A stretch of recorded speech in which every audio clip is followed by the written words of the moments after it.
Hello and welcome to the Weekly Scroll presented by the Adventure Archive. My name is Ryan, And I'm Hunter. and today we are going to be reviewing Warpland, the primeval science fantasy game inspired by heavy metal and psychedelia. Hello, friends. Good morning, Jedi Mama. Friends. Good morning, Gilded Staff. Hello, Badaranga. How are you doing this morning? So, how are you? How are you, Hunter? I'm good. I might have had a couple drinks last night, and I'm waking up. It's first thing in the Yeah. morning for me. So good There you morning, go. Ryan. Yeah, good morning, Hunter. Good evening, Ryan. That's what we. Yeah, good That's evening. Yeah. yeah. That's how we work it. So anyway, yeah. We're talking about Warpland. I think Hunter said I have not seen all of the heavy metal movie, but like the actual like capital H, capital M heavy metal. But this is so he says he gives him vibes. Yeah, it's very reminiscent.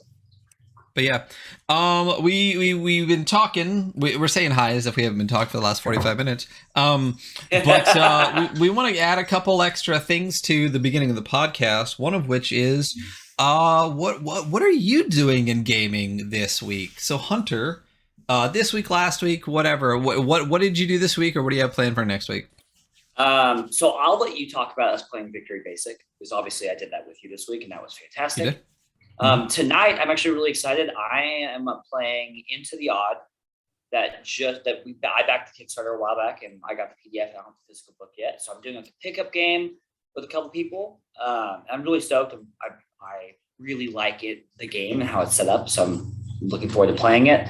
And then I'm playing D&D with the only group I still play D&D with on Sunday, which was just a bunch of guys who just fuck around. So I'm really excited for Into the Odd, honestly.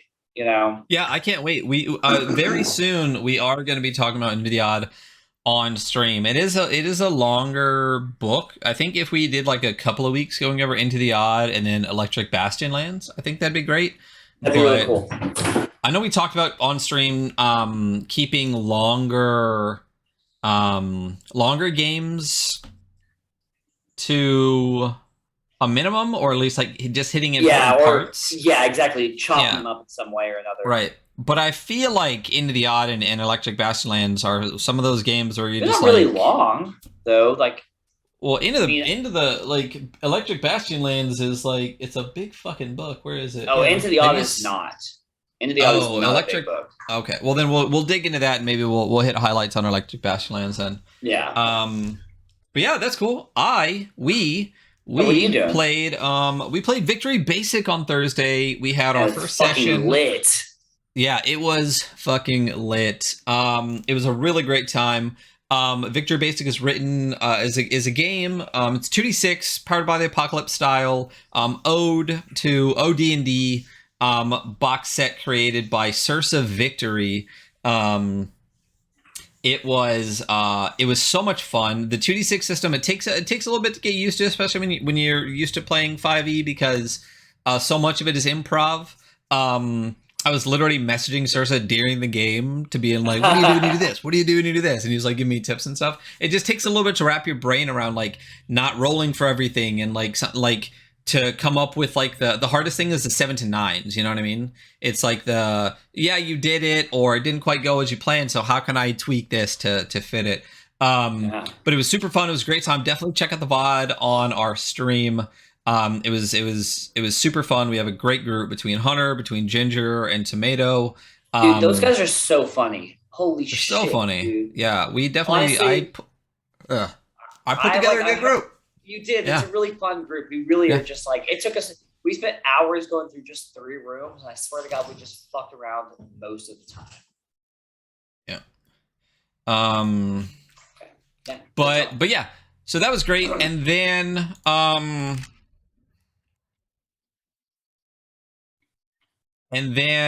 we next week, what I've got, Mycelium Madness on Monday with Janelle, and Dark Kingdoms on Wednesday, the Evo campaign that we run every week. So that's what I'm doing. But new as far as gaming goes, it was Victory Basic, great time.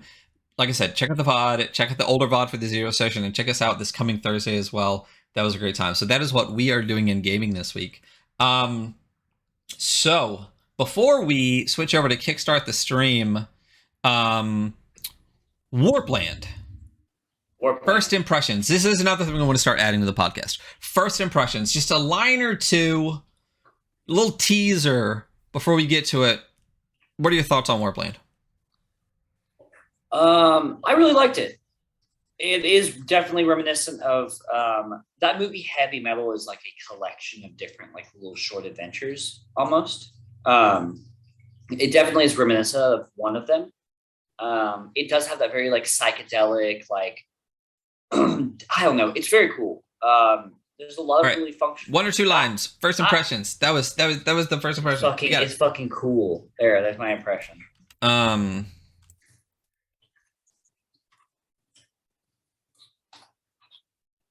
So my first impression.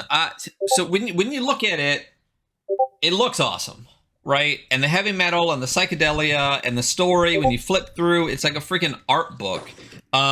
I wanted to love it. I wanted to love this game. I like it. I wanted to love it. I don't love it. We'll talk about why when we get to it. But we are going to do what we do every week. And we switched up the name of it a little bit. Switched up the name just a little bit. We are going to kickstart the podcast. Ooh. With Kickstarter. Talking about what we backed, what we think is cool, what we might still back, and things like that. So we got a lot in here. We're not going to go over all of it today because there are some like amazing ones that we need to hit. But prior to that, let's actually go back to this one. So there's a little bit bigger window. What we do get sometimes when we're kickstarting the podcast, is physical rewards.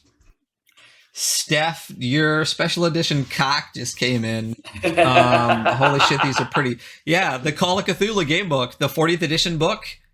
Stunning. Remind me after stream to show it to you if you haven't seen it. It's fucking disgustingly beautiful. Seen it, so. Oh my god, it's amazing. So, a lot of the stuff I got is Merkborg.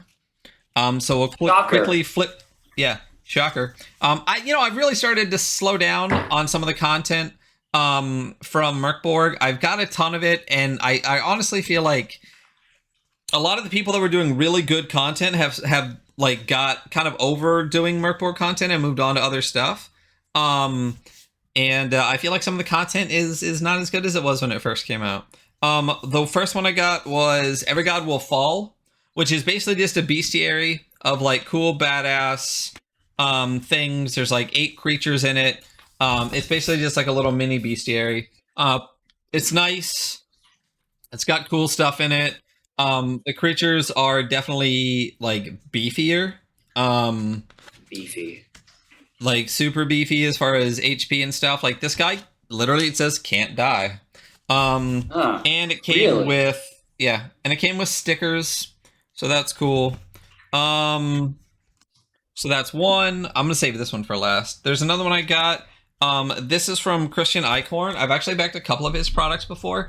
I really like this. The only thing I don't like, if you look here at the bottom, the compatible with Merkborg Lolo with the print on demand, I think was too close to the edge and actually got cut off a little bit. Oh, it clips. Yeah, I see it. Yeah, it clipped it. But otherwise, it's great. It is, gosh, I mean, how many pages is this even? It's like 60-something pages. It's really cool, really well done. They even have like tiles in the back that you can cut out. A lot of his stuff is great. The art's great. I mean, it looks very Merkborg, as you flip through the stuff. Like, it definitely has a vibe. So, well done. Looks good. Happy with this. Worth the money. And I do like that they have a good print on demand, which is great. Drive-Thru RPG does do a decent job. And they did a good job with this. It's a paperback, but actually it's the ones that aren't like this. You see how this one's just like kind of folded over? Yeah. And this one actually comes like a little bit bound. Like a book, yeah. Yeah, those are nice. Speaking of the one that was a little bit folded over, I got the 30 Days of Morkborg Adventure Chapbook Volume 2. Oh, cool! I saw Yeah. that. Yeah, it's just a bunch of content. Like, it's different monsters, it's adventures, it's just a book of random content. The first one is available on Exalted Funeral, and I'll eventually buy it because I'm the kind of person, if I get volume 2, I have to find number 1. Yeah. And it came with a really cool map for one of the adventures. It's actually 2 of the adventures. A fold-out map. 2 different sided for 2 different adventures. Cool. I feel like that was worth it. That was worth it. Yeah, absolutely. Sometimes you get a Kickstarter and you're like, nah. This one though, this one is the one that was super worth it. This is Treasures of the Troll King. Ooh. Yeah, see that gold foil at the top? It's beautiful. Yeah. This is Chris Bissett. For those that don't know Chris Bissett, you should know Chris Bissett. He is quickly becoming one of my other favorite content creators behind like Sursa and Adam Vass. He does Loot the Room, if you've ever heard of Loot the Room. He is the one that created Wretched. He's the one that did the Go Alone, so some people call it Wretched and Alone. It's that like Jenga tower, like solo journaling thing. But he was actually talking about doing this in the Merkborg Discord, and Johan Noor was like, "That's cool. How about I do art for you?" So this is literally Johan Noor's art on the cover of Chris Bissett's book, which is fantastic. Really cool. And the book, the book itself is badass. Again, it looks like Merkborg, but it came with a couple of extra things. One of which is it's a map of the area. But then look, it's the cover as a poster. Gorgeous. I wish it would. What's up? That's so cool. Yeah. I wish it was a roll, not a fold. But it is what it is. And then the other piece, this is the one that I'm super into. It's got this on the back, Treasure of the Troll King, and then another troll art on the front from Johan. Oh yeah. Look you at had some cool stuff, man. I wouldn't mind getting more. I need more posters and stuff. Yeah, we're setting this up is the pretty office badass right now, so I won't be streaming from my couch from my conquer. But I need posters and stuff. There you go. And then the final thing I got is you'll see these right here. This is my Kobold Press section, and you'll notice many of them are special editions. Yeah, I am. This is the Vault of Magic. Look at that. Yeah. It's funny because if you're just listening to this, like I'm just saying "oh wow" over and over again, and they're like, "We don't know what you're looking at." But oh yeah, it's a podcast. Hey guys, so what I'm looking at is a special edition of Vault of Magic that Kobold Press put out. It is great, and it's actually got a lot of great content. It is a like 230 page book of new magic items, magic spells, a ton of stuff. And they do a really good job with the content. Wondrous items. It literally goes into potions and scrolls, armors, weapons, rings, rods, staves, and wands, wondrous items. It is literally hundreds of pages of content of new magical stuff to add to your campaign, and they did a really good job with it. And for those of you listening on the podcast, the special edition cover is stunning. It is black with like a gold and red foil cover. It is very pretty, and they put something on the edge, which is great because they have 2 books. You'll notice 2 books back there that don't have anything written on the edge. Kills me, but they do have Vault of Magic written on the side of it this time. So this was definitely worth it. All of the Kobold Press special editions are worth it. I think I got 2 more on order right now between the new character guide that they put out and the, I don't know if we talked about it on here, the Ebon Shadows books that they just put out. I don't know. We might have to touch on that a little bit. I think we mentioned it. I don't think we dove in at all. Maybe we'll squeeze into that a little bit today too. So those are physical rewards for Kickstart the Podcast. Moving back into actually kickstarting the podcast, there's a couple of things here, like I said, that we're going to go over. A couple of things that we are not, and we will hit maybe next week. One of the first ones I really enjoyed that I might back as PDF It looks really, really neat. It hit its goal. It's actually got it had a low goal, 1349. It's only got 68 hours left, and it's backed at 2749. I'm surprised that it didn't get more backing than this. It was funded in the first 48 hours. So it's definitely had, like 30 days to get done. But basically it's a an RPG based in an alternative 1980s Cold War arena where the players take control of a country and try to survive the coming storm. Cool. It looks pretty badass. Basically, the premise of this is that each person in the game is a country in the Cold War. And the aim of the game, the main aim for the player in War Within is to create historical narrative during a period of instability and survive potential conflict, avoid nuclear war, and if so desired, strive for world dominance or negotiate for peace. So this is one that I think like history buffs that are also fucking game nerds would be super into. There is definitely a crossover there, so. There's definitely a crossover. And I'm down for this. I really think this is a really cool concept. As far the PDF is only it's like $10. So I will more than likely back it even if you just get that. And you also get a randomly when you play the game, you get a randomly rolled government. So there's a bunch of different types of government. Socialist, technocracy, oligarchy, like America. One party state, dictatorship, authoritarian rule, what some people want America to be, and stuff like that. So it's a neat system. It looks really, really cool.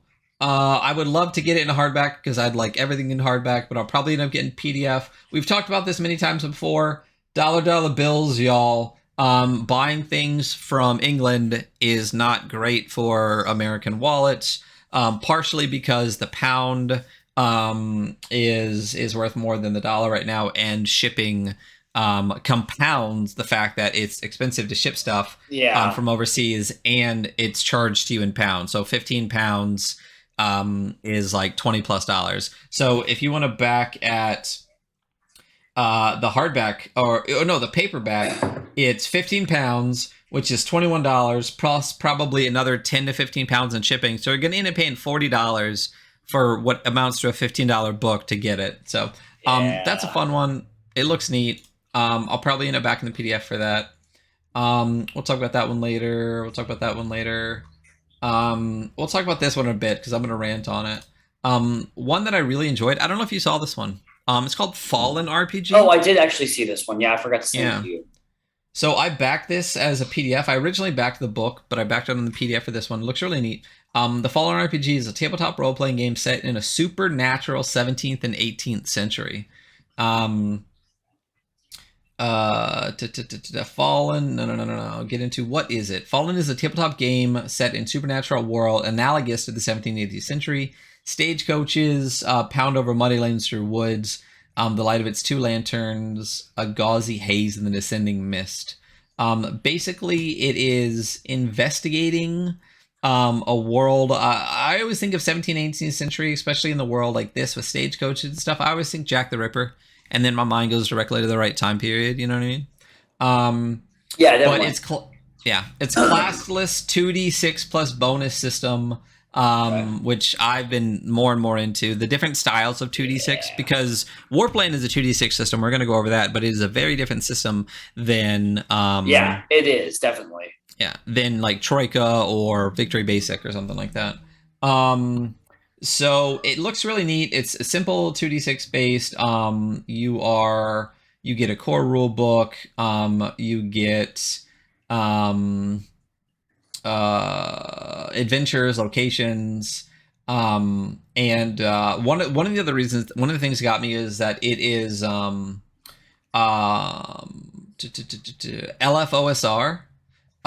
is another website kind of like Spear Witch and Exalted Funeral where you can buy like kind of indie RPGs, and they're part of this project as well, and they're great. That's where I got like the Knave book from.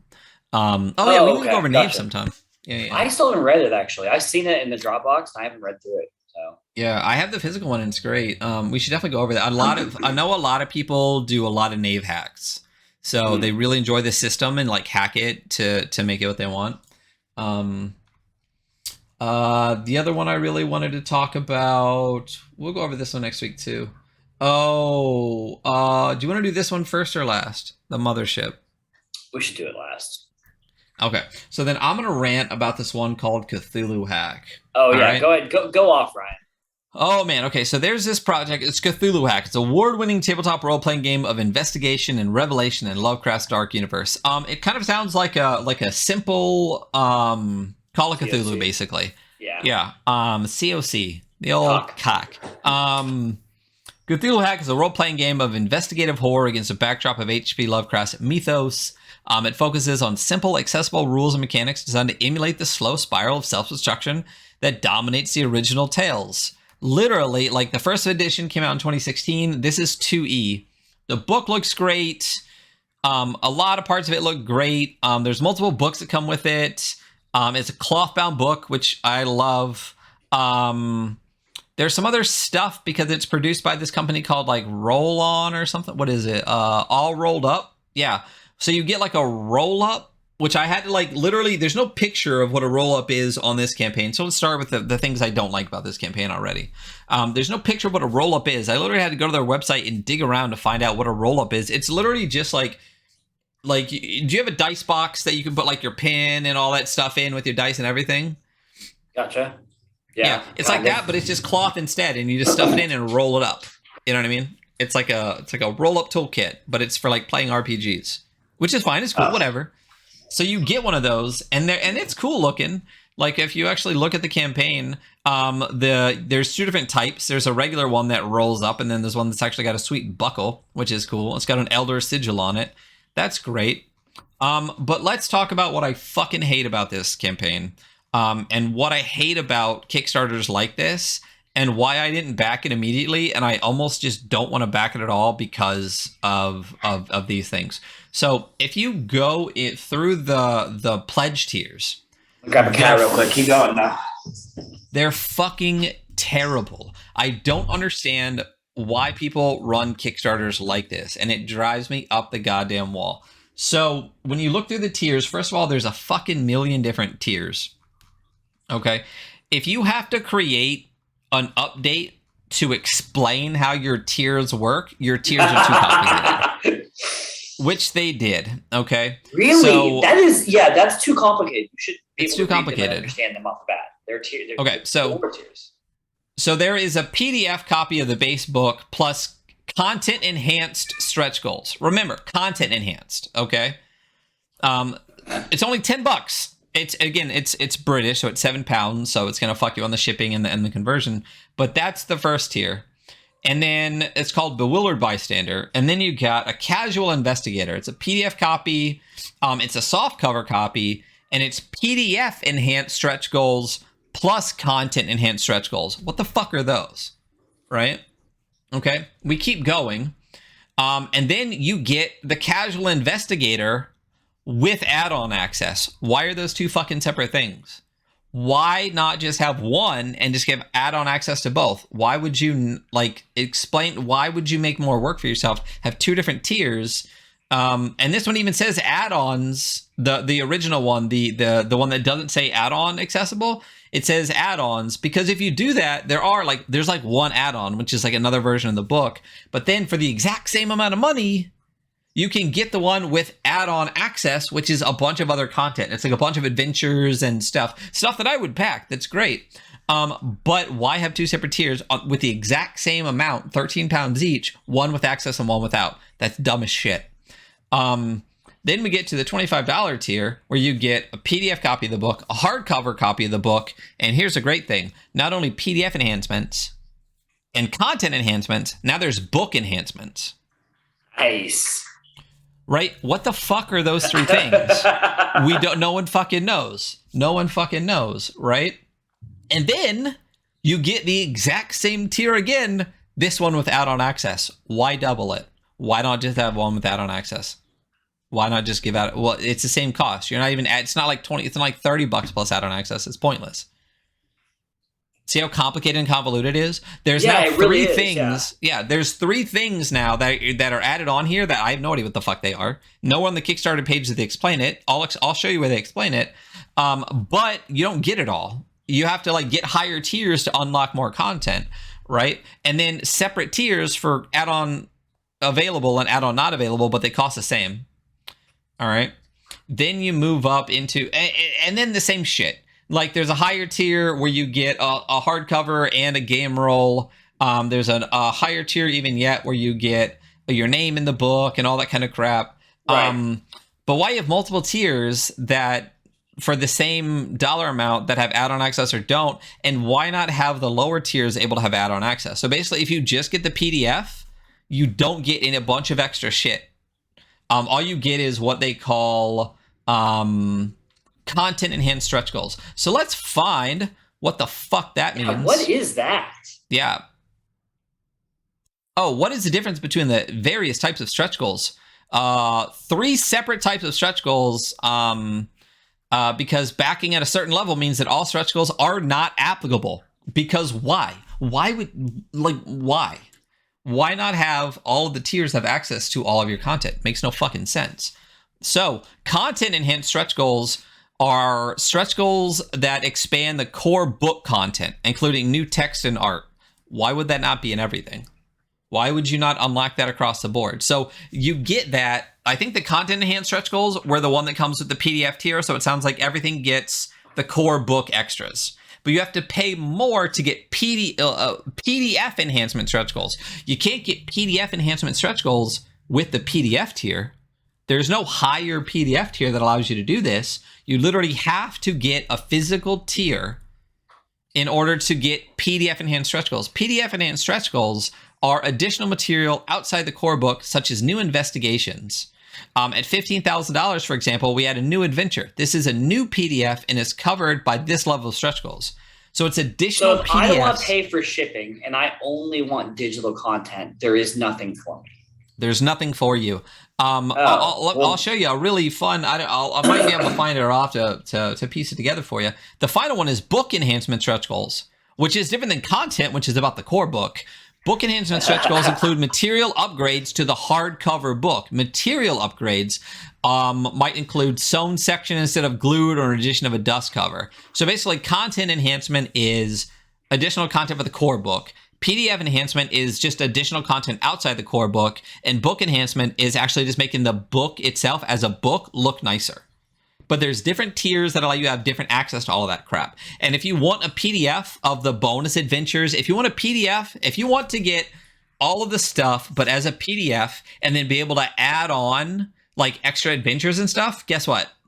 You fucking can't. You just lost like $100 for me. Like period. Like, yeah. I don't want to pay that. And I don't know where it says it, but at one point it says, oh, here it is, probably in here. This is great. This is where a big fuck you to their backers. If you only want these additional digital rewards, you must increase your pledge to Casual Investigator, which is a higher cost money, but have the option to not claim any of the physical rewards. I'm gonna read that aloud again.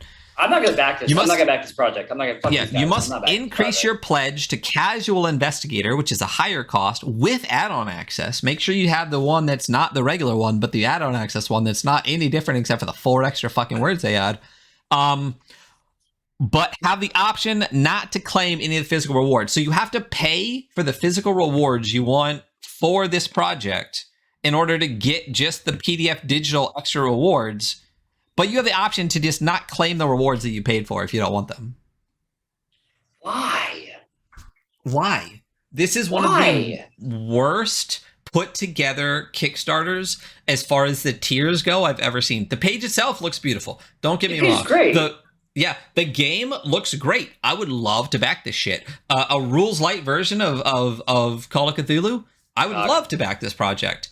The tiers are the most convoluted, ridiculous, unfriendly shit I've ever seen. Yeah, it's like very much like a, hey, fuck you, man, you're going to spend more money, but we want to take more of your money, you know? It's like, that's such a weird, like, especially for the tabletop gaming community, because it's such a, like, yeah, you can pay more and you get more of the physical stuff, or we'll do an all digital tier. We'll make it very accessible. Also, add-ons are usually accessible to everybody, no matter what tier you back on. Most stuff. It's like, yeah, you could give us more money to get more stuff.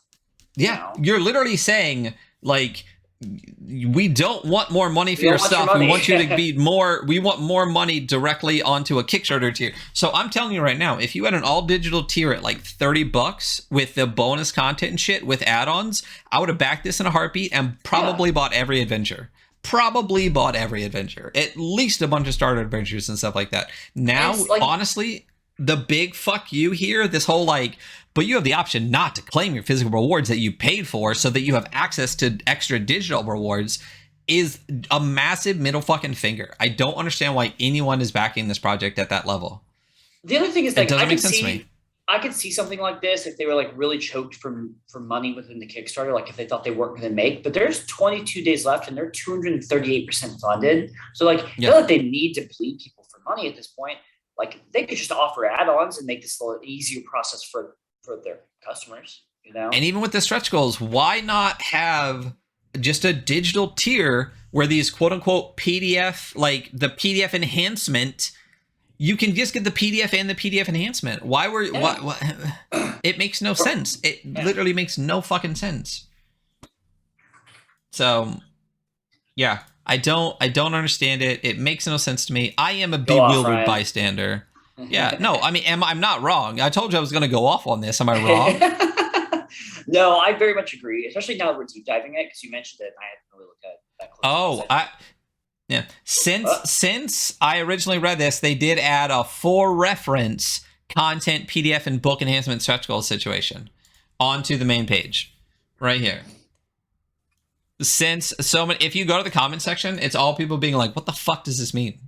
You know what I mean? It's a really weird way, because we already have naming conventions, like in tabletop, like Kickstarters. Like, there's already a lot of naming conventions, special edition, like stretch goal content. I don't know. It's just, you get special edition PDFs essentially, or you get the special edition book. Like, that's what they're saying. That's what the enhanced content is technically a special edition, right? Yeah. No, which enhanced, which one? I don't know. I don't want to keep going. So the PDF enhanced is apparently, the PDF enhanced is like adventures and NPCs and shit like that. That's a whole separate PDF, apparently. I don't understand why it's called PDF enhancement. You're not enhancing a PDF. It's bonus PDF content. It's like a whole new thing. It's PDF enhancement means literally making the PDF better, which I originally thought was like, so are you hyperlinking it and adding more content to it or what? No, you're not enhancing shit. It's a whole new PDF. Yeah, it makes no sense. It's a bonus add-on PDF. Right. So the content enhancement, I get that. You're adding more stuff to the core rule book, right? Even the book enhancement, I get that. You're literally enhancing the book. The PDF enhancement isn't enhancing shit. It's a new PDF, right? They're even adding an option for like a VTT, right? So then why wouldn't you have a digital tier that allows you to have the PDF content and a VTT? Like, whoever's running this Kickstarter, and apparently they've created 3 Kickstarters and they've backed 26, which is like fucking rookie numbers. I don't understand. I just don't understand. I don't understand. Don't understand. You're not even a super backed at that point. I've backed hundreds of Kickstarters. So do you want to know how many I've backed? No, Do you want to know how many I've backed? Yeah, let's just do it. Let's see. Haley doesn't watch this, so it's fine. Back projects. I've only backed 177. Holy shit. Yeah. Oh my god.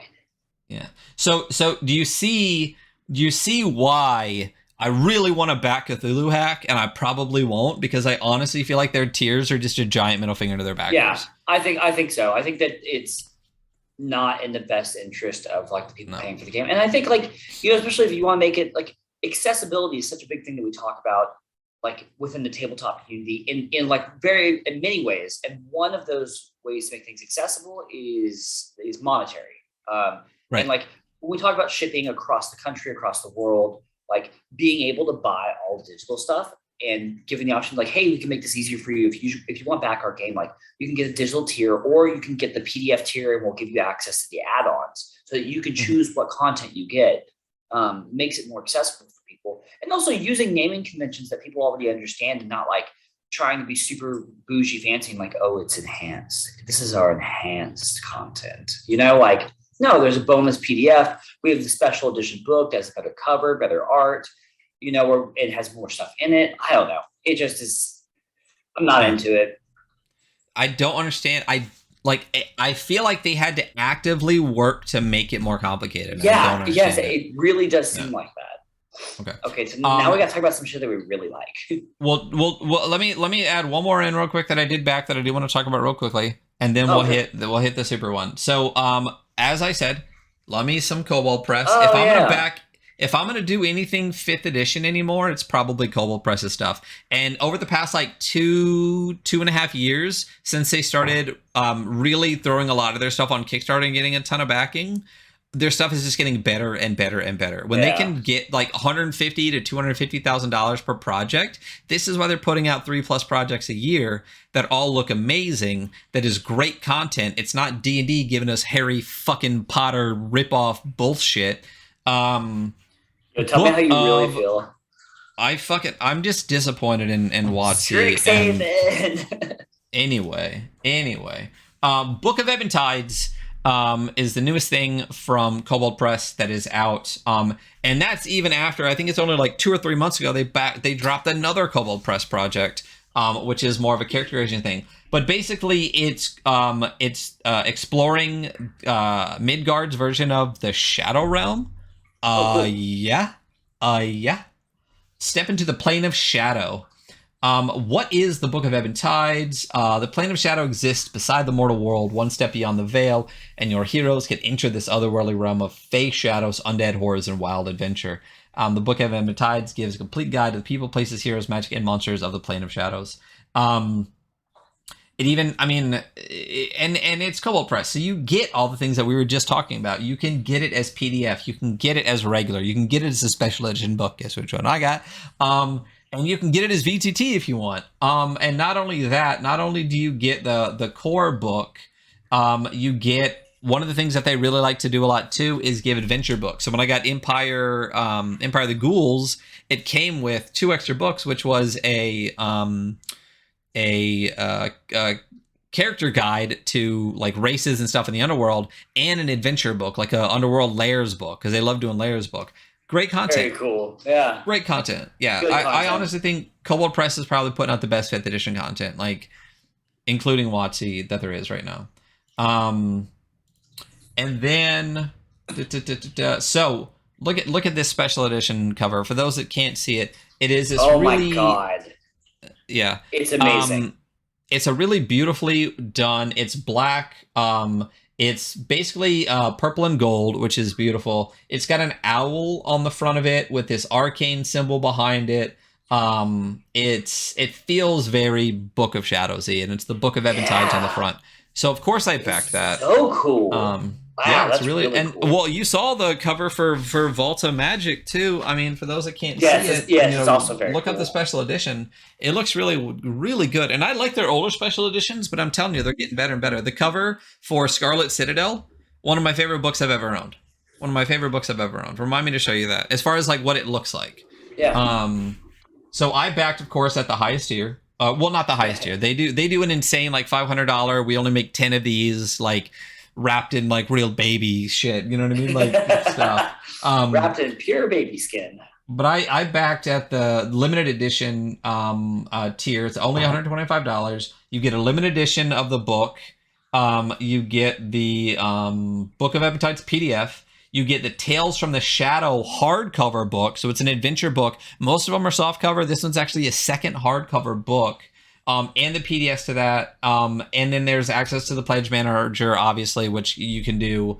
A lot of this stuff that they do Kickstarter exclusive. So there's 1 or 2 adventures you can literally only buy by backing a Kickstarter. One of the ones, Return to Castle Shadowcrag, I really want to run. It's Adventure in Time, where you're literally playing the present and the past at the same time. And your actions can Oh, trigger you to like kick back really? in time. Yeah, but and what you do in the past affects when you go back to the real world too. So it's a cool adventure. I want to do it real bad. Um, but the last one that we got, and maybe an hour for chatting and kickstarting, and then we got 2 hours for Warpland. Is this? Do you want to take the lead on this? Or Oh boy. Oh boy. Oh boy. Yeah, let me pull it up in front of me. Cool. Yeah, absolutely. The Mothership official first edition, after several years of being out, box set. I am so stoked on this. So we scroll down to that pretty graphic that tells you what's in the box set. So if you're not familiar with Mothership, it is a sci-fi space horror game. It's kind of hard to box in because I almost want to say it's very reminiscent of like Alien, but there's also like a lot of stuff where like you go to hell and you deal with a bunch of other like weird. So it's just sci-fi horror in general. So core box set, right? You get this really nice box. The deluxe box gives you this really beautiful. Scroll up just a little bit, Ryan. Up, not down. oh, I was gonna go to this. That's cool too. So that's the core set. Core set has the player survival guide, which is obviously the player's handbook, the warden's operation manual, which is like the equivalent of the dungeon master guide, more or less. And then that one also contains unconfirmed contact reports, which is a really cool book that I'm actually just excited to go through. And it's essentially the monster manual, but once again, it's unconfirmed contact reports. And so it kind of gives you ideas for like really weird fucking space horrors that you can come across. And it kind of sounds like a thing that you can meld to like what you want to use it for. Looks like I'm gonna scroll down to where you are because I'm at the big graphic. Well, I don't know if you noticed since it dropped that this graphic has changed at least 3 times. Yeah, and they said that when they released that video, they were like, "We're gonna change." Yeah, well, they added stretch goals have been added to it. They added the warden screen to the core set. They added this landing crew patch to the core set, and they added the conversion kit pamphlet to the core set. Yeah, already, and I'm stoked about having the conversion kit because I have a lot of Mothership adventures. I know you do too. That are for the beta edition, I guess. So that's really cool. Oh, it's not the beta edition. It's called the Zero edition. The Zero edition. I love Mothership, and the only thing that will annoy me until the day I die is that the edition that's been out for 3 years is called Zero, not just 1. And this is 1, not 2. I also like they give you a D100 and then a panic die. They added in like a new panic mechanic. They've revamped the panic mechanic. And what I've been looking over for this game, it looks like the stuff that they changed was just streamlining it. It's still very much in line with what they did before and how Mothership kind of played before, but they simplified it and they made, I think you're talking about panic and stuff like that was really, really variable and like really wild stuff could happen. And they've kind of like trimmed it down to be a little bit more efficient.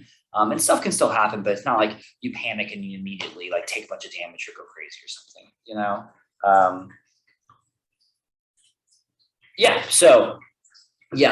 it says it down here under what's new. Combat and violence has been greatly clarified and simplified, and that's good because here on the Adventure Archive we're huge fans of violence. Health has moved to a wound system, class has been rebalanced, stress and panic has been rebalanced as well. It just sounds like they really dialed in just a lot of stuff. I'm really stoked for this. I backed this at the highest level because I want the pretty deluxe box. It's beautiful. I'm stoked on it. Well, so the deluxe box also gives you, it's a different warden screen that's bigger. You get a new box, which is bigger. Not only do you get the conversion kit and everything, you actually get the 4 adventures that Thursday Night Games has actually put out already, which was A Pound of Flesh, Gradient Descent. Right. Is it 3? And you get Dead Planet. Yeah. I haven't done Gradient Descent actually. So the mega dungeon? Yeah, Gradient Descent. I have not played that one. Oh no, yeah. I have. I have it. Sorry, you have the Zero edition. I do have the Zero edition. But on top of the deluxe bundle, they have the Mega Bundle. And this is the one that I'm torn on. This is the one I'm really torn on. Because the Mega Bundle comes with both the core set and the deluxe set, which just seems like repetitive, unnecessary to me. I don't understand. They could just chop like this to 150 and not put the core set in it, because if you have the deluxe set, you literally are having 3 of the exact same books and the same dice and the same, like, a bunch of stuff in the deluxe book that you do in the mothership. It's not a different book. You'll have 2 of the exact same book. You just get both the deluxe version and the core version. Plus, you get a t-shirt, and you get all of the pamphlet modules on top of the deluxe. So what's different is from the deluxe is you get the deluxe, the core, the t-shirt, like 6 pamphlet modules. I don't need the core set if I got the deluxe set, but it doesn't make sense to not get this because, and you also get a storage box for all your 0E stuff, right? Yeah. So you can put it away because you're never going to use it again. But the deluxe one is $100, and then between the if you add on the pamphlets, if you add on the t-shirt, and you add on the storage box and everything, you basically get to $175. Which is everything in the Mega Bundle is $175 minus the core box. But the core box by itself is what, $60? Is $60. So you're basically getting a core box for $25. It's less than half. So it's kind of like, do you just not want to have the box because you don't want the physical space taken up? But it just doesn't make sense to not get that extra $60 box for $25. I can also run it as like a giveaway on here or something, you know? Yeah, well, either, I mean, that's a big ass giveaway, or like gifting it to not somebody the whole or something. Thing. Like that. I meant the basic one. I'm keeping the core set, but no, the core box by itself is $60. If you want to give that away on stream, I'm not doing that. I love my chat, but that's not happening. But maybe I'll give away my original 0E. I don't know. Now I want to have both so I can reference them. No, I probably won't give away anything. But maybe I'll gift it. Maybe Chris will be down to play it or something. I can gift it to him. But anyway, yeah, this looks amazing. Obviously, I backed it. Obviously, everyone in the fucking world backed it. Have you seen how much it's made so far? Oh, I have. It's crazy. It's like 760,000, I think. It's almost 790 now. It's 786,000, and it still has 25 days to go. I don't know if it's going to hit 1 million. There might be a big push at the end. We'll see. I guarantee you, though, it's easily going to hit at least 900,000. Yeah. No, you know what? I would be shocked, actually, if it didn't hit 1 million. It's definitely going to hit 1 million. It's going to hit 1 million. I'd be surprised if it didn't. I am honestly surprised. Let's get this up to 1 million. Come on, everyone. Yeah, right now. Come on, let's do this. Everyone in chat, get your mom's credit card. I'm surprised. Listen, I like Mothership. I think it's great. I did not think it was as big as this. I honestly didn't. You know what? I wonder pushed it just a little bit. I'm sure this isn't all of it, but I wonder if Critical Role playing it pushed it quite a bit. Yeah, because for those that don't know Critical Role, I still have to watch it, and I want to watch it. First of all, I really enjoy Ashley Johnson. I really like Critical Role. I've met Matt and Marisha, and they are some of the nicest people I've ever met. The only time I've ever been starstruck in my life, I've met other celebrities in LA and stuff like that. When I tried to talk to Matt and Marisha, I literally was like, "You got to give me a second. Let me catch my breath for a second." I don't know why, but I was just, Matt Marisha, you're my hero. At the time when I was super into Critical Role, I wasn't as into Campaign 2 as I was into Campaign 1. I have still decided on Campaign 3. Anyway, they did play a homebrew version of, and I would love if they would put the homebrew rules out, but they won't. It is a homebrew mix of the Alien RPG and Mothership together. Mothership, yeah. Yeah. So I would not be surprised if that did have a big impact on this. I would be shocked if it didn't have a big impact on it. And it's funny because I don't listen to Critical Role, not because I don't like them or anything. I think they're great. But I just not anything I normally like listen to. And I actually did watch that one all the way through because I like Mothership. And I like sci-fi horror. Yeah, it was great. I really enjoyed it. I'll have to check it out. And again, it's Ashley Johnson. I think it was her first time DMing, and that was fantastic. I couldn't tell it was her first time DMing. So. Well, I mean, she's been learning from Matt Mercer for like 5 years. Yeah, You know what's crazy too? I didn't know if you knew about this. Real quick, talking about Twitch. Did you hear about the Twitch leaks and everything? No. Someone hacked Twitch and found all of the creators' revenue for the last like 3 years. So you can actually go to a website and find out how much a streamer made since 2018. Guess who is number one? By a margin. I don't need to guess. I know that they're number one by like an insane amount, you know? An insane amount. Insane amount.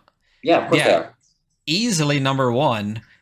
Since 2018, we don't need to get into the numbers too much, but let's just say they were millions more than number two. Good. Millions more in revenue. I'm happy for the success. Their success is a success for the hobby, and I'm all for it. I don't disagree. A lot of people get butthurt because for two reasons. One, because not every DM is Matt Mercer, but as a DM, I'll say not every player is Laura Bailey.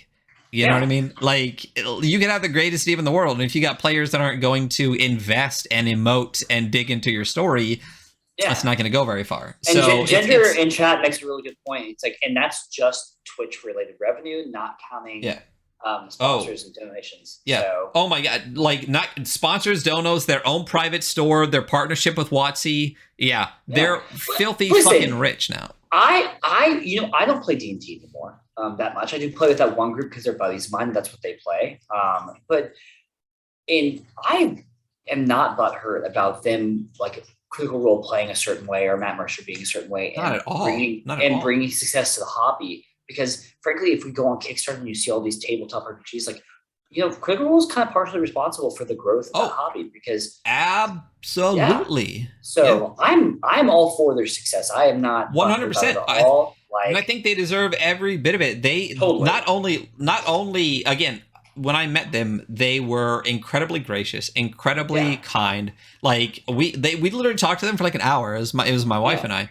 And their foundation does good work too, you know? I was going to say, they do a ton of stuff for charity. They do a ton of stuff for the foundation. They are generally all around good people. They deserve the things that they have earned, and they've worked hard to get that. They've created a company that's incredibly successful. I can't wait for the cartoon to come out. I backed the shit out of that Kickstarter. I think that comes out in January. So yeah, this is not a knock on Critical Role at all. No, they're great. I don't think we ever even talked about that. Yeah, huge fans. Again, I didn't watch the entire first campaign. I watched it on VODs, but I watched every episode and every episode of now I'm forgetting it. The one with Brian Foster, like not the Between the Sheets. I don't watch them almost at all. Talks Machina. I like what they do. So Talks Machina, what's cool about like 40 sessions in, maybe it was like 30. They started doing a talk show like in between each session to bring players on to talk about what happened that week, which was really, really cool. That's really and cool. Brian Foster is awesome. So anyway, this became like a Critical Role Stan podcast real quick. But whether you like Critical Role or not, whether you like Critical Role or not, and whether you listen to them or not, you do have to at least understand and appreciate that, like the success of not only D&D products, but most tabletop role-playing game products are influenced by their success. Yeah. And they're great people that do great things. And again, whether you listen to it or not, like at the very least, you have to respect that, again, they're good people and that they've made the hobby bigger and better. So definitely lots of love for them. Lots of love for Ashley Johnson. And this all came back to just... We're out here talking positive shit about people. We talk about people behind their back and we say nice things, you know? Yeah. That's what you get. Compliments, bitch. Anyway, so that's Mothership. Back it. It's fucking awesome. And we have a special project at 11 o'clock we'll talk about.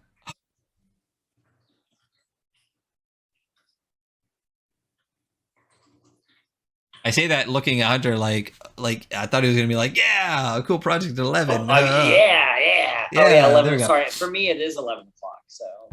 Okay. So anyway, that is Kickstart the Stream. That is Kickstart the Podcast. We switched it around because eventually this will be online, and you will be able to listen to it as a podcast. So, we're getting into Warpland, huh? We are getting into Warpland. So the book, it's about 140 pages. It's broken down into Genesis, which is basically the story of Warpland, the rules, which we'll dig into. We'll talk about Genesis real quick. The realm, which is geography, metal, stone, and belief, which is culture and society, the warp and the void, which is the forces at play, the bestiary, which is creatures of the land. There's a little section on game mastering, which I feel was completely unnecessary, and the epilogue, which is just a little... It's basically just a little thing that says, this is a game about violence, but it's just a game, keep it in game, which is nice. It's a nice touch. Yeah. So real quick, let's dig into Genesis, which is the story of the world. Basically, without reading it verbatim, what I get from this, and you can tell me if you feel like you got something else from it. There were two people, the Eloi, E-L-O-I, which were very technologically advanced. They had powerful weapons, terrible war machines. They had tech, basically. And then there are Morlocks, which are some type of like subhuman, quasi-Neanderthal-like species. Right. Subspecies. They call them subhumans in the book. Yeah. Right. And these two forces were at war with each other. And it was this, they call the beginning line is, it was called The War, capital T, capital W, for it was the only one ever fought, and it lasted for centuries. Both sides fought for their right to exist, challenging each other with their opposite natures.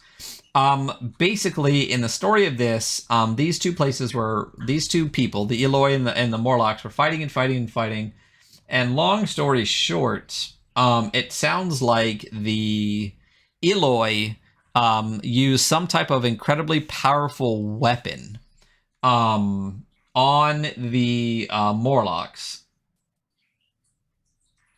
and not only did they destroy basically the planet, they kind of did like a Matrix-y kind of thing. That's what I feel like. That was like, we know it was them that scorched the sky or whatever, that kind of thing. Basically, the sky. Yeah, it was us. Yeah. Basically, the sky is now fucked. There's no true light that comes through. It's just this kind of cascade of psychedelic colors and patterns and shit.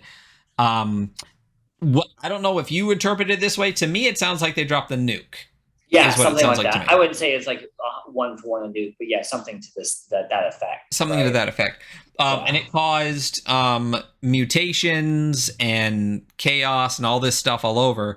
And it also, where that machine went off, whatever it was, caused this thing called the void to open. And the void is some type of like portal or opening to another reality in which like demons and evil things from the abyss can kind of like reach through into this realm. And the world as it is now is the to me a long time after this stuff is in the past for them.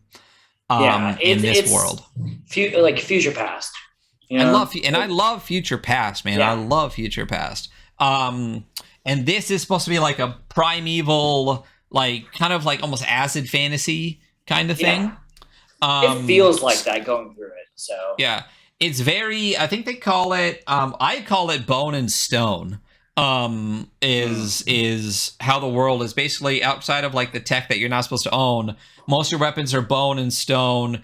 And most of the metal are not alloys. They're directly pulled from the ground. So it's like copper and iron and stuff like that. There's no steel.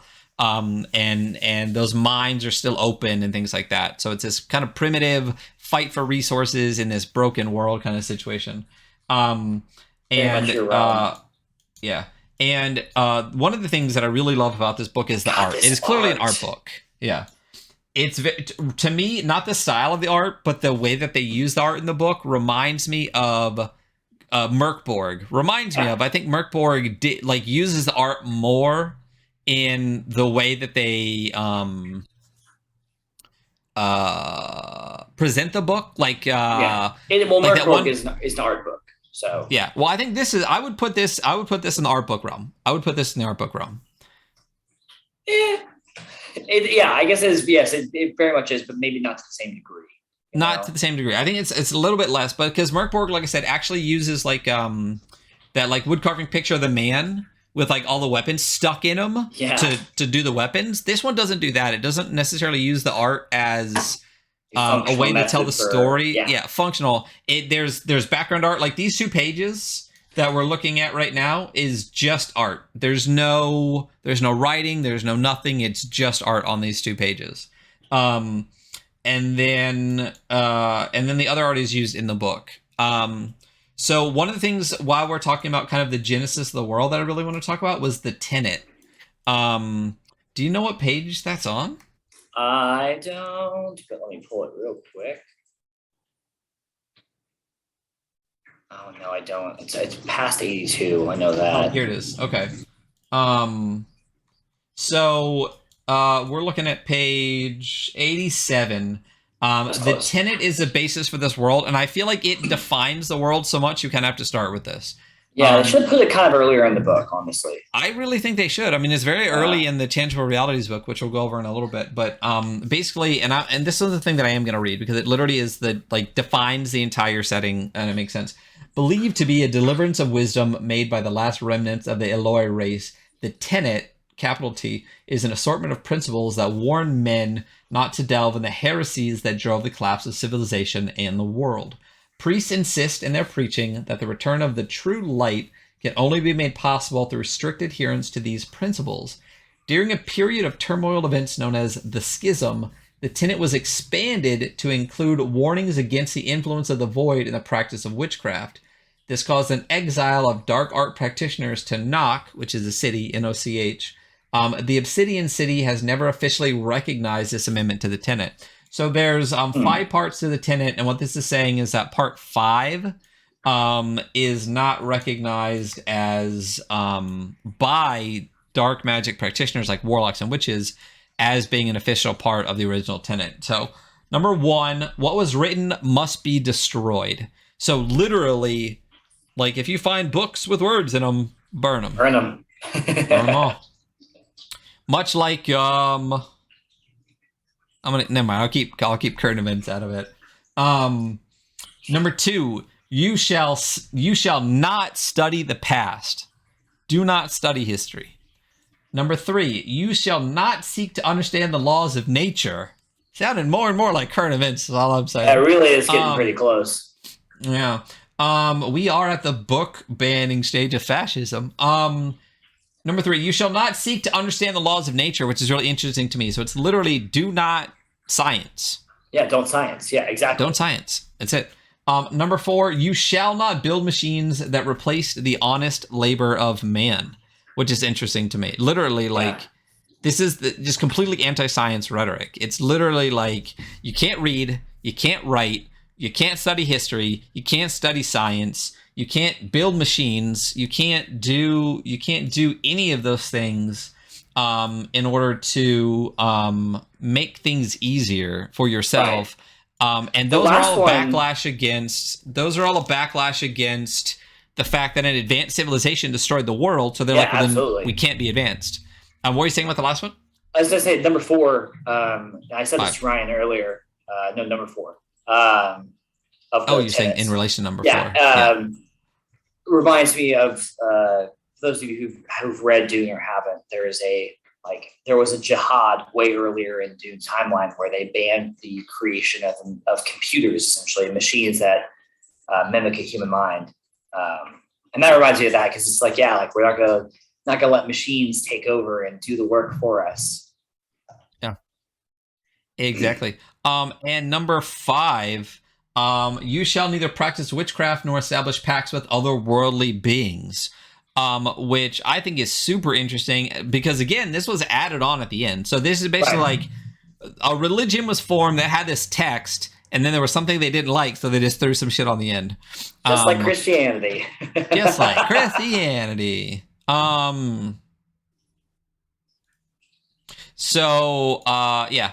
Very interesting. And the tenets define the entire world. And so just imagine a primitive world where some cataclysmic event happened, destroyed society rebuilt itself in this kind of primeval Bronze Age or pre-Bronze. Is bronze an alloy? Yeah, it's copper and tin, right? Right. Yeah, it is. So it's a pre-Bronze Age primitive world where tech used to be and it can still be found at times because technocrats are a thing. And that is how the world works. So now digging to the rules. Home button. There we go. Page down. I don't like them. I don't either. I don't like them. I just don't like them. What do you not like about them first? They're unnecessarily complicated. Okay. What do you not like about them? So the roll under. Okay, so for everyone since we're going through this anyway, you have 4 stats, right? Right. Your stats are agility, might, lore, and wits. When you are rolling in this game, so if you have like a 10 for your stat, right, you're going to roll 2d6. 10 is a very high one because you want to roll under. Obviously, 2d6, your highest number is 12.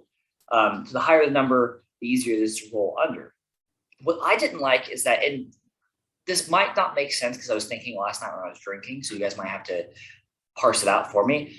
If I have a DC, like a D20, right, and I'm a good at a thing, so I have a 17. So even if that roll, the DC is like a 14, like I have a 17, so sorry, let me start over. Let's say that the DC of a roll is something hard. It is a 17, right? And I have a +3 to whatever that is. So when I roll, I have that +3 no matter what. So even if it's a hard roll for somebody else who doesn't have the +3, it's a little bit easier for me because I do have the +3. For this one, if it's a very hard roll, everyone gets like a -2. So if you have a 10, like you get -2, you have to roll under 8, but everyone gets that. So it kind of, I don't know. I don't know if you get the same benefit of being good at something as you would in like a roll over system. We'll have to dig into that a little bit. So that might not make real sense, quick, but like, yeah, go through it. Yeah. Well, honestly, the whole system didn't make sense until they had like a breakdown of like, John does this, fights the Morlock, like, right. You know what I mean, like an example of it, and then I was like, oh, I get it. I don't like it. So we touched on the 4 things. Agility is what you think it is. Coordination, balance. It's for dodging and ranged attacks and stealth. Might is for physical power, resistance, health, and stamina. Lore is knowledge. It's wisdom. It's all of those kind of things. Wits is quick, inventive thought and social interaction. So for those that are more D&D inclined, it's basically dex, strength, whiz, and intelligence together, and charisma, kind of. Wisdom was almost split in 2 with this one, you know? Yeah. But then your wits also rolls your initiative, which the whole concept of initiative in this, I'm not a fan of either. Because you roll it like every round, which is annoying. It's not like that. I just think it feels like the system, and when we get into it deeper, you'll understand why, that it kind of tries to save rolls and then adds rolls. Yeah. Which is, I don't like. I don't mind. So you're talking about roll under systems. I don't mind roll under systems. The better you are at something, the easier it is, right? So if I have a 4 on a 2d6, because this is the 2d6 system, I have to roll really low numbers or I fail. But if I have a 10, the odds of me winning or succeeding are much higher. So like, I don't mind the roll under, especially in 2d6. I don't think it makes any real difference doing roll over. You know what I mean? Like, yeah. You're probably right. So I don't know why you would pick, one instead of the other. It doesn't really, make much of a difference, I guess. What game did we just go over recently that had like it was Necronautilus had a variant on the 2d6 system, which was like if you get dead on versus over under or something like that. Is Necronautilus a roll under? I'm already blanking on my mind. I think so, yes. Yeah. I think that one was a much cleaner version. Yes, I will agree with much cleaner. So okay, so we'll try to talk through this in a way that makes sense, but it won't. Hey, babe, that's my wife is in the chat. Hello. Dude. Hi. Hi, Kay. Hi. How's it going? Gotta sit up and. Oh yeah. Oh, good buff now. Yeah. Hey, babe, how you doing? Yeah. So human attributes range from 5 to 10. 5 is poor, 10 is excellent, and everything in between. Hunty Boo. Jesus Christ. When a player wants his or her character, I like that they do his and her, but I think it'd be a lot easier. One thing that bugged me is why didn't you just write there? Like just they throughout, and you don't have to write this his/her the entire time. Hunter is lower volume than me. I'm fully aware we're having some microphone issues. I'll talk louder. Yeah. I don't know why. We'll have to figure out some microphone stuff later. Do you have Logitech the program downloaded? I do. So we'll have to open that up and play with it later. We'll mess around. No, you good, babe. But Love you. Are you talking to me or my wife? Both. Okay. When a player wants their character to do something, they must describe how they want to do it and their intention. Then the game master will indicate the attribute corresponding to the action. Same thing. When you do 2d6, don't say, I want to do a might test. Just say, I want to punch this motherfucker in the face. And then the DM will go, okay, that's might, roll might, you know? So basically, the result is equal to or less than the attribute number corresponding to that action. Then the action is carried out successfully. I feel like, real quick, they are wordy like 5e, WotC, D&D is wordy. Yeah, it does not need to have this many words. It really does not need to have this many words, and it just makes it convoluted. It's unnecessary. If the result is greater than the attribute number, then the action fails. So basically, as we talked about earlier, if you have a 7, that's considered regular. A regular range of human ability. So if you roll 2d6 and get a 7 or less, you succeed. And if you get an 8 or more, you fail. Roll under your attribute score. That's fine. That's clean. I'm okay with that. That. Any successful result equal to or greater than 8 will be considered a critical success. These outstanding... See, this is another part that doesn't make sense to me. Like, what if your attribute's 10? Didn't make sense to me. Yeah. What if your attribute's 10? It also so if you're equal to or greater than... Yeah, I don't... Yeah. Right. So if you are doing... If your attribute is already 9, that means every time you succeed on but it's 8 or greater. Yeah, I thought it was a roll under. I think so. The If you term on roll, this is any successful result. So it has to be a success. So you have to have an 8 or greater as your stat. Because if I have a 10, right, and I roll a 9, well, that's a greater than 8, and it's a success. So it's a crit. So it's a crit. So if you have no stats, if you have all bad stats, it's impossible to crit. Or it makes it, if you were doing if you have just one low stat, you can never crit for that stat, which I think that's unfair. Like, you should be able to crit for anything, even if you're bad at it. I don't know. I'm not a fan, and it took me a while to this is so just it's convolutedly written, because convolutedly is a word. These outstanding successes involve a highly effective action that can be described according to the game. So in combat, a critical success causes a roll in the hit location table and a special effect, according to the type of the damage caused. So if you do get this success equal to or above an 8, you get to crit, and then you get to roll on 2 separate tables.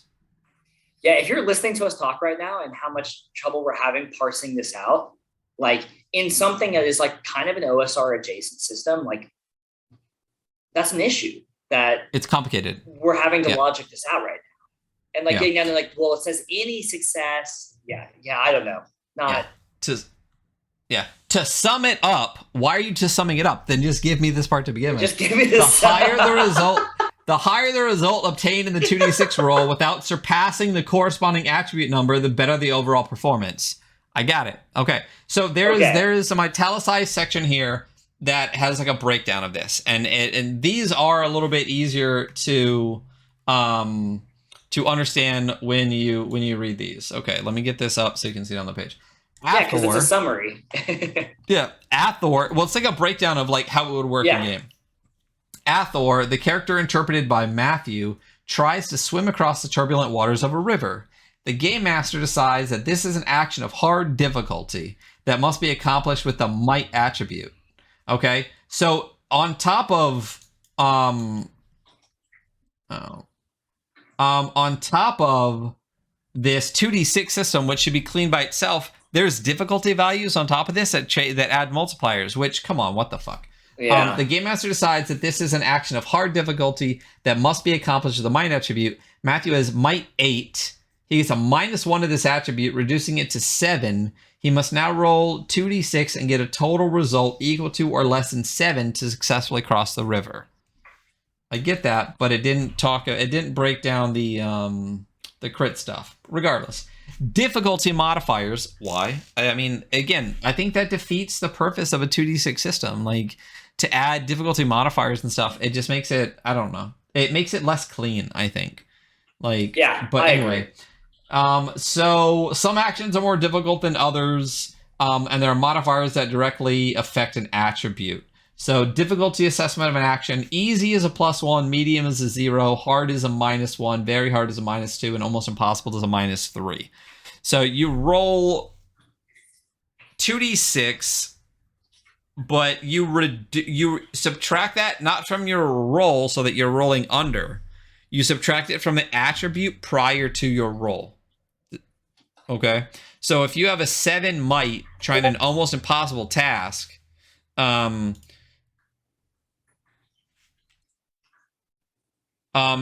almost impossible task, it takes you to a 4, and then you roll your 2d6 and have to roll under a 4. Right. It's not like, and I'm explaining this out loud in my head to also make it make sense. It's not like it's a -3, so you roll your stat, which maybe you roll like a 9, right, and then you get to take 3 away. off of that. Exactly. Yes. That is not what's happening here. So, and then we have complications. Whenever a player rolls a 1-1 or a 6-6 on their main action, a complication arises, which we know complications in 2d6 systems. Right. It's some shit happens. When the PC, when a PC rolls 1-1, snake eyes, some call it, the action will be barely successful and will cause a complication. Because don't forget, when you roll under, rolling low is good. Yeah, except if you get snake eyes, and basically it says that you barely succeed because, again, the system is designed so that you have to roll under, but as high as possible. So if your might is 9, you want to roll as close to 9 as possible. So rolling extra low is not good. You want to roll high, but less than or equal to your score. So it makes sense. If you have a 9, you want to hit a 9, which gives you a crit success. And then a 2 1s is the worst you can do while still succeeding. Right. But it causes the complication. And then 2d6s is always a miserable fail and a complication because the stats don't even go up to 12. And then there's a list of possible complications. You fall, you drop an item, stuff like that. I like this. I like roll tables. I'm a big fan of roll tables. So anytime that I can just if I want to just pick this game up and play it, is very forgiving for that because there are a lot of roll tables there. There are so many. Yeah, there are so many roll tables. Willpower is the thing that I read and then read and then read again. Me too, buddy. What the it's unnecessarily complicated. It really is unnecessary. Willpower is both a powerful resource for players and a variable stat that is equal to a variable stat that is equal to half the lore attribute number rounded down. Rounded down, right? Okay. Spending willpower must be declared before the roll. Willpower tests are performed by rolling 2d6 equal to or below 5 plus the remaining willpower points. What? Dude, what? Functionally, do I understand what they're saying? Yes, but if I'm reading, I'm just not into things that we have to think this hard about picking up rules anymore, man. I know. No, this is. Compare this to Victory Basic, right? Right. Come on. Compare it is Merkborg. Into the Odd. Like, well, so these are Merkborg things is a that you can D20 fit system. down. Yeah. Yeah, but I just mean like in general for taking in rules. You know what I mean? Like, yeah. Okay, so Merkborg has a 1-page, this is how you play the game book. Warpland has a 22-page, this is how you play the game book, which is a nice little add-on book. We'll talk about this a little bit. It's called The Forbidden Book of Tangible Reality. It was a Kickstarter stretch goal. It's nice. It's a nice little extra book. We'll talk about that. Yeah, it's a good little quick guide. It is literally a guide to playing the game. But again, it's 22 pages to hit all the things you need to have for this game. But even the base mechanics are more than just a couple of pages. Anyway, so these tests are required by the Game Master when attempting to resist personality flaws, mind-affecting magics, and fear. A character without willpower left will have a difficult time resisting his tendency to drink heavily, or that confusion spell a sinister sorcerer is preparing for him. Willpower is a dynamic measure, but like, what the fuck do you do with it? A character with no remaining willpower, PCs can replenish one single willpower point after a comfortable sleep. What are you doing with it?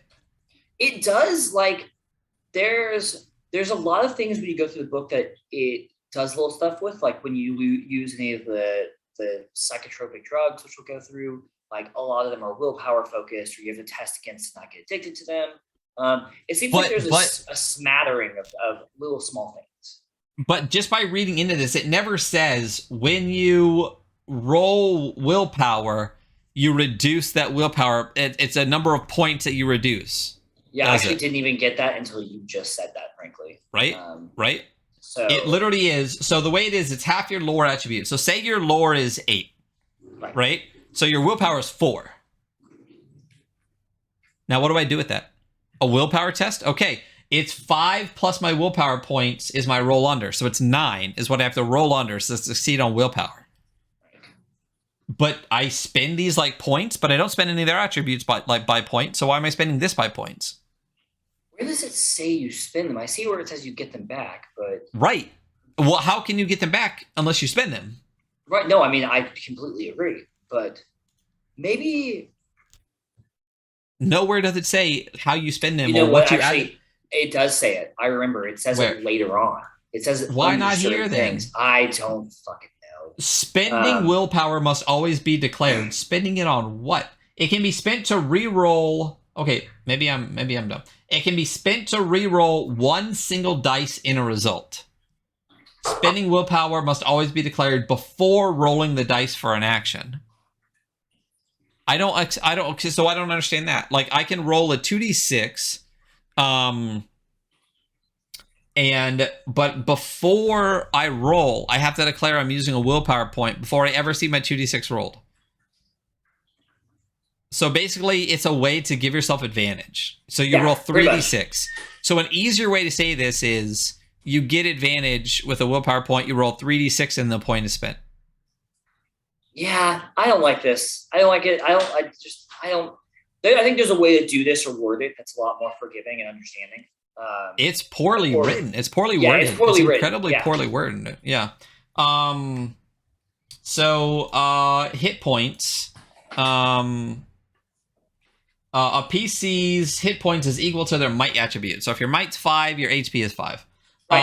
PCs there can recover There's something simple. you know? PCs can recover a single hit point after having comfortable sleep. Cool. Wounded characters that have lost half or more of the hit points receive a -1 to all their actions. Heavily wounded get a -2. Incapacitated, you're down and out and left it, and you die in 1d6 rounds. And then treating wounds restores 1 HP. It requires a lore test. And blah blah blah blah blah. Okay, so basically your might is equal to your hit points.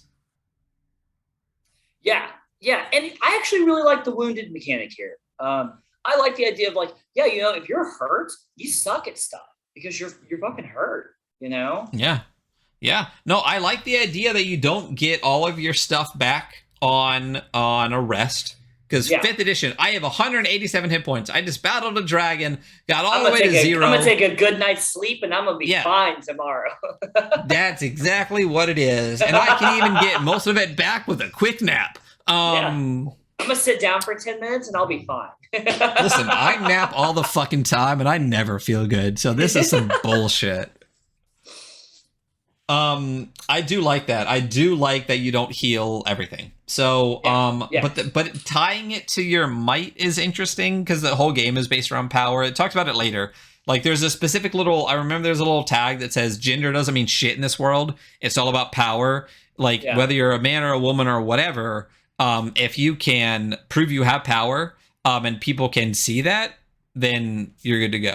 You know, the whole point is to just have power. Just like the real world, you know? Just like the real world. Yeah, exactly. Yeah. No. Combat is fast and a dramatic experience. It must be role played accordingly. It's not fast when you have to do as much math as this. But listen, we'll get there. It's fast except all the rules you have to do.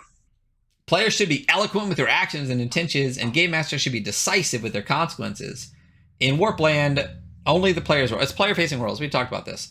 An action is attacking, blocking, casting, sprinting. An action is not dodging, shouting, or moving. I don't understand why dodging isn't an action. I think dodging is a separate. There are dodge rolls, which is interesting to me. So in this 2d6 system, it's not like Victory Basic, where like if it's the monsters hit you back on like 7, anything less than a 9, right? 9 or less, right? Or something happens, but like generally, if you hit a monster, the monster gets a chance to hit you, or something bad happens to you if you roll 7 and 9. In this, I think everything gets an initiative. Like it's like how Merkborg is player facing roles, but the bad guys still get turns of their own, not turns based on you. It's like D&D.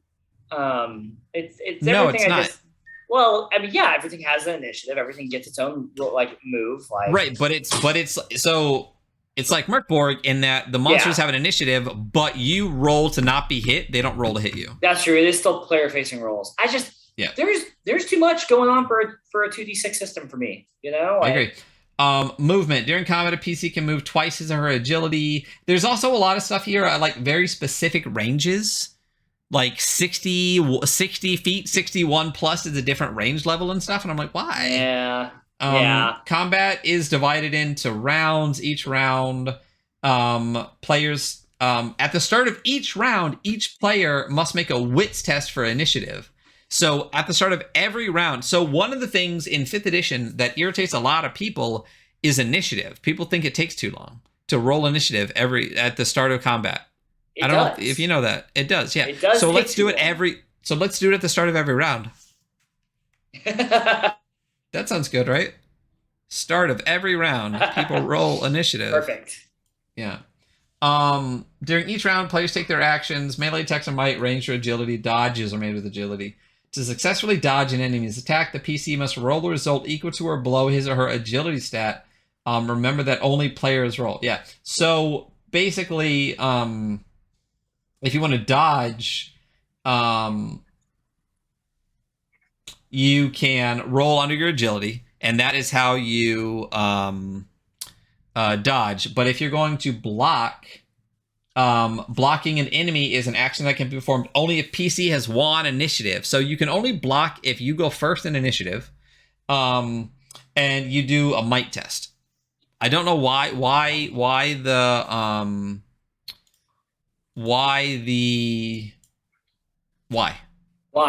you only block if you're first in initiative? Makes no sense. You can dodge on your turn. Why couldn't you? So you can move out of the way, but you can't put up a shield. I mean, okay. Damage is included. Okay, this is another part I really don't fucking like. I really don't like it. Okay, I had to read it, and we'll read it, and it might make sense to people. But damage is included in the attack and in the dodge test. When a PC attacks, damage is determined by the highest rolled dice plus additional modifiers for the weapon that is being used. Lost already, but let's keep going. When a PC fails to dodge an enemy's attack, damage is equal to the difference between the total dice result and the player character's agility stat plus additional bonus modifiers for the weapon that is being used. Oh, what the fuck? All right. So, okay. So if I roll 2d6 and one of the highest is a 4, my damage is a 4 plus whatever modifiers are like relevant to that. Right. Okay. I don't like it. It's weird. I don't know. I mean, I might actually run this with a pickup group and just see how it feels sometime, because this is like really weird to me.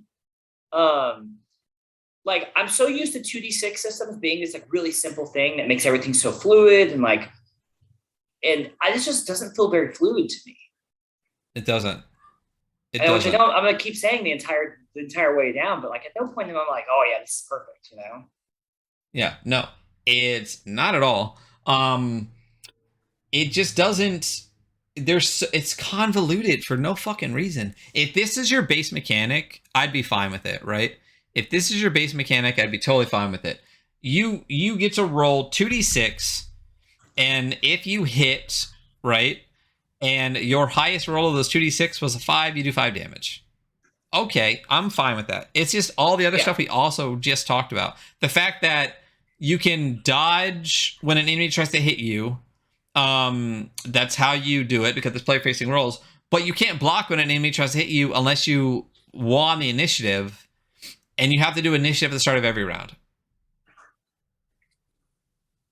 God, this seems like combat would be a nightmare. A nightmare. Combat would just suck. Dude, I don't. And the whole thing he says about here, where combat is a fast and dramatic experience, it doesn't sound like it. It's fast and dramatic, except every way that they've set up combat to run. I feel like there's like 1 or 2 times where they're like, the whole concept of like you roll 2d6 and not only is that your attack, it's also your damage in 1. I'm like, great, reduce the number of dice rolls. I know a lot of people like in the system that I'm writing, there are no damage rolls. There's a set amount of damage for different weapon types, and that's it. I'm a huge fan of that. Yeah. And people keep saying like people like to roll dice. I know plenty of people that are like, fuck that. The less dice, the faster it moves. Like, let's go. You know? And there's a lot of systems like I've been playing Broken Worlds with one of my groups, and they really love that, and it's set damage. And then when I play Cypher with when I did play Cypher with my buddies, like all the damage is set based on whatever the weapon is, and it's like, man, combat's so fast when you don't roll damage, and you're like, dude, it's so you want combat to be dynamic and interesting. Don't roll for damage. Get rid of dice. You know, get rid of dice. Get rid of dice in one way or another. Figure out some way to get rid of a roll. You know, the fewest number of dice you can have in combat, the faster and more dynamic combat can be, because gets fast and it gets super dynamic, and it feels like that because you're like, I'm rolling 1 die. Cool, I know what I did. Like, oh, it's so good. You know, but compare that to 5th edition combat where you're running with 5 people at the table and someone has to roll 18 fucking dice just to get through their turn and read a whole book to remember their 17th level feature and shit. Like, it bogs down, and by the time it gets back around to you, you're like, oh my god. Like, no matter who you are, it's hard to stay invested when every person takes so long. And unless you know exactly what you want to do at the start of every turn, you're literally like, oh, okay, what did they do again? Oh, well, do I want to do zone this? Out. At a certain you point, can't when you're the do 5th this. person in initiative, you're like, fuck, I wasn't even paying attention because I took whether you want to or not, whether you're trying to or not, whether you're a good player or not, if you have, say you're doing that, right? And you're fighting an encounter set for like a 12th level party. So you got hundreds of hit points to get through. With 5 people at the table. The more dice you roll, the longer that shit takes. This, again, the mechanic I kind of like. I mean, I kind of like the. I'm up in the air. I'm back and forth. Sometimes I like it. Sometimes I don't. There's things about it I really like. You roll 2d6, and that is your damage and your roll. Okay, cool. It is all the rest of it that is a pain in the ass that I don't understand the purpose of. So let's keep cruising through this. Yeah, sure. Let's keep criticizing through this. Yeah, I mean, we do have a score for rule set and crunch. We do, and honestly, this is kind of the first time we've gone in hard on the game. Most of the other games we've really enjoyed. You know? Yeah, the most of the mechanics of the other games are either like Lancer was very 5e adjacent. Necronautilus with some cool little extra stuff, you know? Right. So I said 5e adjacent. Yeah. Necronautilus had a great system that we really enjoyed. I can't really pick out a mechanic I don't enjoy in there. Merkborg's Loved amazing. everything about it. Morkborg is fantastic. What else did he? There's parts in Troika that I didn't like. I still don't think the stack is really clean. This is the first time. Yeah, this is. I don't even remember the other games that we've reviewed. I think it's it. Yeah. We're only on like episode like 8 or something like that, 7 or 8, and you weren't even on the first couple. I wasn't on the first few. Yeah. So yeah, I think you're right. This is the first time we've really gone in on a game and been like, so we'll see the score. So I feel like we understand that we don't need look. There's an example. There's an example. After crossing the river, Athor, the character interpreted by Matthew, comes face to face with the Morlock, a level 0 creature wielding a crude stone axe. The game master calls for an initiative test. Roll for initiative. Athor has wits 7, which is the score you use for initiative. Matthew rolls 2d6 and gets a 4 and a 2, which in this game they mark it often, I think, as 42. Not as 4 and 2, it's just 42. A total number of 6. A success. He gets to act first. So you're not rolling against a Morlock. You're literally rolling against your own stat again. Right. He decides to attack the Morlock with his knife. He must roll the result below his might, which is an 8, to successfully hit his enemy. Matthew rolls a 2 and a 3, a 23, which is a 5, another success. The highest roll dice is a 3, so I need to stop clicking. So he deals 3 damage. He deals 3 damage plus an additional 1 for his weapon modifier, in this case a knife. Athor's attack has delivered a total of 4 damage to the Morlock. The Game Master describes how the knife is buried in the belly of the subhuman, making him howl in pain. The Morlock now retaliates with his stone axe. The damage received had exceeded half his hit points, so he is now considered wounded, and this grants a +1 bonus to Athor to haul his actions, right? Because we talked about earlier, wounded, heavily wounded, stuff like that. Okay. Athor tries to dodge. For a second, I was like, oh, +1. I was like, oh, yeah, that's right, that's bad. It's roll under. Athor tries to dodge the attack using agility, which is 7, adjusted to 8 because of the enemy's wounds. Matthew rolls a 4 and a 6, which is 46, which is a 10, which is a miss. The difference between his total... This is the part I don't like. The difference between his total dice result and his adjusted agility is 2. The stone axe has a +2 damage modifier. The attack deals a total damage of 4 to Athor. So it's kind of the reverse. In your attack, when you're trying to hit something, you roll 2d6. Say you get a 42. You succeed because your might is 8. Okay, so you rolled a 6 and you had to roll under 8. Success. You rolled a 4 and a 2. The highest roll is a 4. Say you have a +1. You now did 5 damage. It's not that I don't understand this. It's that I straight up don't like it. I agree. But let's make it worse. When you're dodging an attack, okay, I also don't think this gives a high... I don't think this scales damage well at all, okay? Matthew rolls... Okay, Athor rolls to dodge, okay? I don't know why they go back and forth, but Matthew's playing Athor. Okay, he has a 7 agility. That's actually been really confusing. But yeah. He has got a 7 agility, and the creature is... We're not worried about the wounded shit, okay? Let's say it's an 8 agility, and Matthew rolls 46, which is a 10. Okay, so he misses. He does not roll under his agility. He does not dodge. Okay, the difference between his total result and the agility score is the damage. Okay, so his agility is 8, and his roll was a 10, so he gets 2 damage. Right. This does not scale. It doesn't scale at all. The higher, if he rolled a 9... Again, this is a system where the high, you want to roll as close to your stat as possible. A low number is not good. A high number below your stat is good. So I guess to an extent it makes sense, but it doesn't scale well, right? Yeah. Because if your stat's a 4, right? Probably early in the game. If your stat's a 4 and you roll a 10, that's 6 damage, right? Okay, but there's a point in which your stat number is so high, right? If your stat's a 9, the only numbers that you can fail on are 10, 11, and 12. Yeah. Okay. So your but even damage if you roll 3, max 3 or whatever. Maximum 3 damage. Maximum that you can possibly take damage. Well, no. I guess that's the minimum. No, because if you roll a 3, that's a success. Okay. Yeah, you roll a success. Yeah. So my stat's a 10.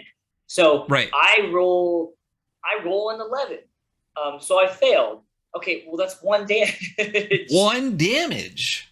1 damage. And I guess it's like the higher your score, the better you are at doing the thing, right? Right.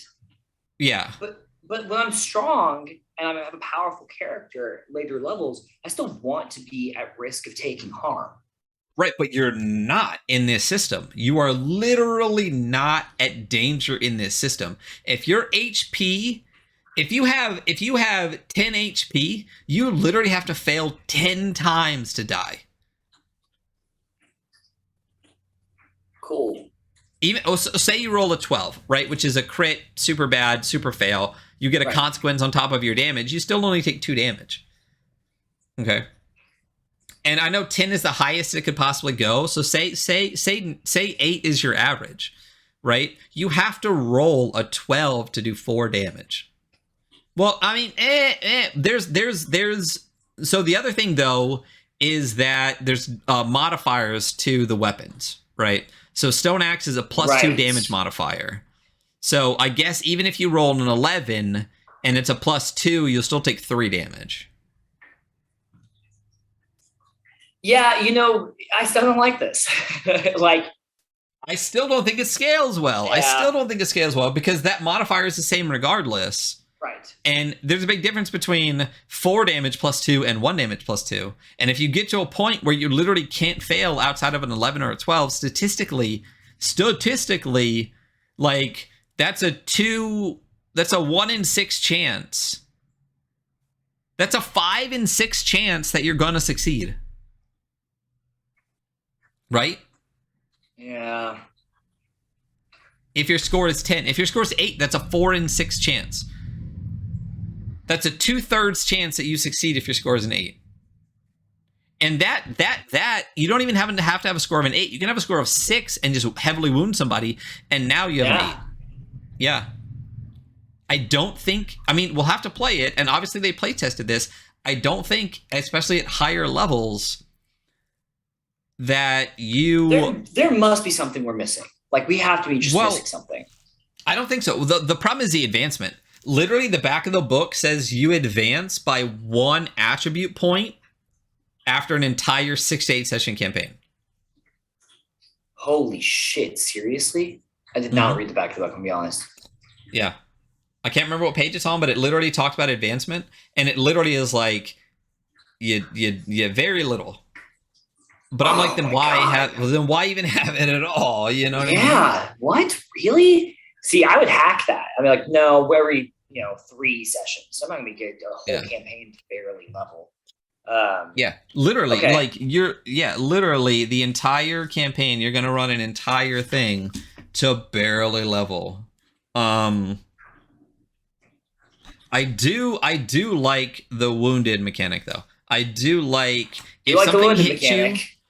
Yeah, if something hits you for like half your hit points, where was that? Wait, no, it's above combat, isn't it? Yeah, it's under hit points. It's hit points, yeah. 12. Characters that have lost half or more of their hit points receive a -1. And characters that have 1 hit point left have a -2. I do like that. That might be my favorite rule so far. Yeah. That's not even a might. That is my favorite rule so far. I think the only parts of the system I really like right now is I don't mind the hitting with the 2d6, just roll your 2 dice. Yeah. I don't like the dodging. We just talked about how much we don't like the dodging. Yeah. And then we haven't even talked about blocking, which I mean, who knows? We're not even going to talk about blocking. Blocking is not in here. Yeah, because you're not down to NPC. Yeah, it just goes to yeah. So it talks about NPCs, and it's just different levels of NPCs from 0 to 3, 0, 1, 2, 3. Commoners are 0, city guards are 1, veterans are 2. Veterans, chimeras, warlords, lictors, and minor demons. And level 3 are heroes, champions, liches, demons, badass shit. So NPCs slash bad guys and stuff like that. Basically, I don't feel like this is necessary in here literally at all. It's also just a weird part because we're in the middle of like rules and almost character creation. And I mean, we're about to get to actual character creation, but it seems like a thing that you put in the game master section of the book because it's a game master specific. I agree. And then there's this tiny thing. If you look on this page here, there's this NPC section. Again, it's an art book. I do like, there's a big empty part of the page. Empty part of the page is filled with a cool picture of like a robot or of a rabbit chopping a dude's head off. Giant rabbit chopping a guy's head off. But then there's a morale test right here after NPC levels. Yeah. Morale test is done by the GM against a number equal to 5 plus NPC level. So I guess it's related to the NPC level. It is. But I feel like it's not a good spot. Yeah. So the morale it sucks because there's so much about the lore of this book that I'm like, oh, I love this. And then now we're going to stuff.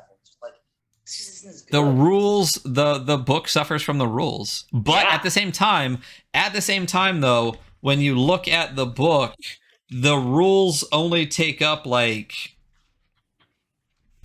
what? The rules only take up 25 pages of a 150-page book.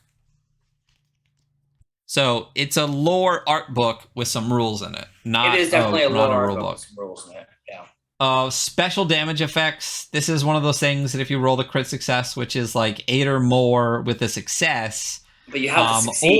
But here's the other mechanic that's also weird. A 1 and a 1 and a 6 and a 6 is a fail, right? Right. Except when dodging. Because when you dodge and get a 6-6, you get 6-6, you get special damage.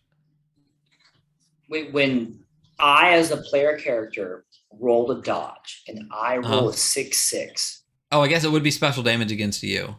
Yeah, it's against me. Yeah. That's how you get special damage against you, is you have to roll 6-6 on a dodge to get special damage against you. Yeah. But if you roll 8 or more on a success, you get special damage against them. So it's based on your type of damage. Slashing, bashing, piercing. It gives you different things. There's bleeding damage, there's knockdown damage, or there's penetration damage. That's kind of damage. And there's also a hit location table, which is the D6 for parts of the body. Leg, abdomen, torso, left arm, right arm, head. And if you get head, it's +1 damage. I like that. Kind of like that. Or a good time. The tables in here are good. The tables are good. And the tables are really good. When we get to the lore section, there's 1 or 2 parts about the lore that they could have done a little bit different. But there's so many roll tables and so many the roll tables adventure seeds. You're like, yeah, I could just pick this up and I could roll up some stuff really quick and we could have a little adventure, you know? Yeah. I don't like this. So is this gridded combat now? Is it so when I'm saying this, I say combat distances. There are 4 different combat distances. Close combat, 0 to 5 feet, you get a -1 to ranged attacks. Same shit with 5e. If you're in melee doing ranged, it sucks for you. Why? Nearby is 6 to 60 feet. 6 to 60 feet.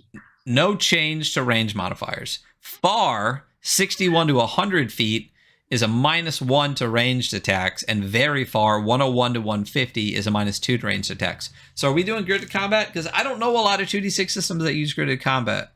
Yeah, they don't. I mean, that's kind of the thing. It's mostly theater of the mind. Yeah, but this specifically says if I am 61 feet away. Yeah, it's really weirdly particular. And 60, not 50. Like what? Well, yeah. I mean, I think you saw. So Brian and I both are working on separate games right now. But mine, I've put range on there, and it's just like this, except it doesn't give you an actual feat. It's close, nearby, far, and very far, and it gives you a concept. Like whatever the nearby one is for me is like it's across a room. You know?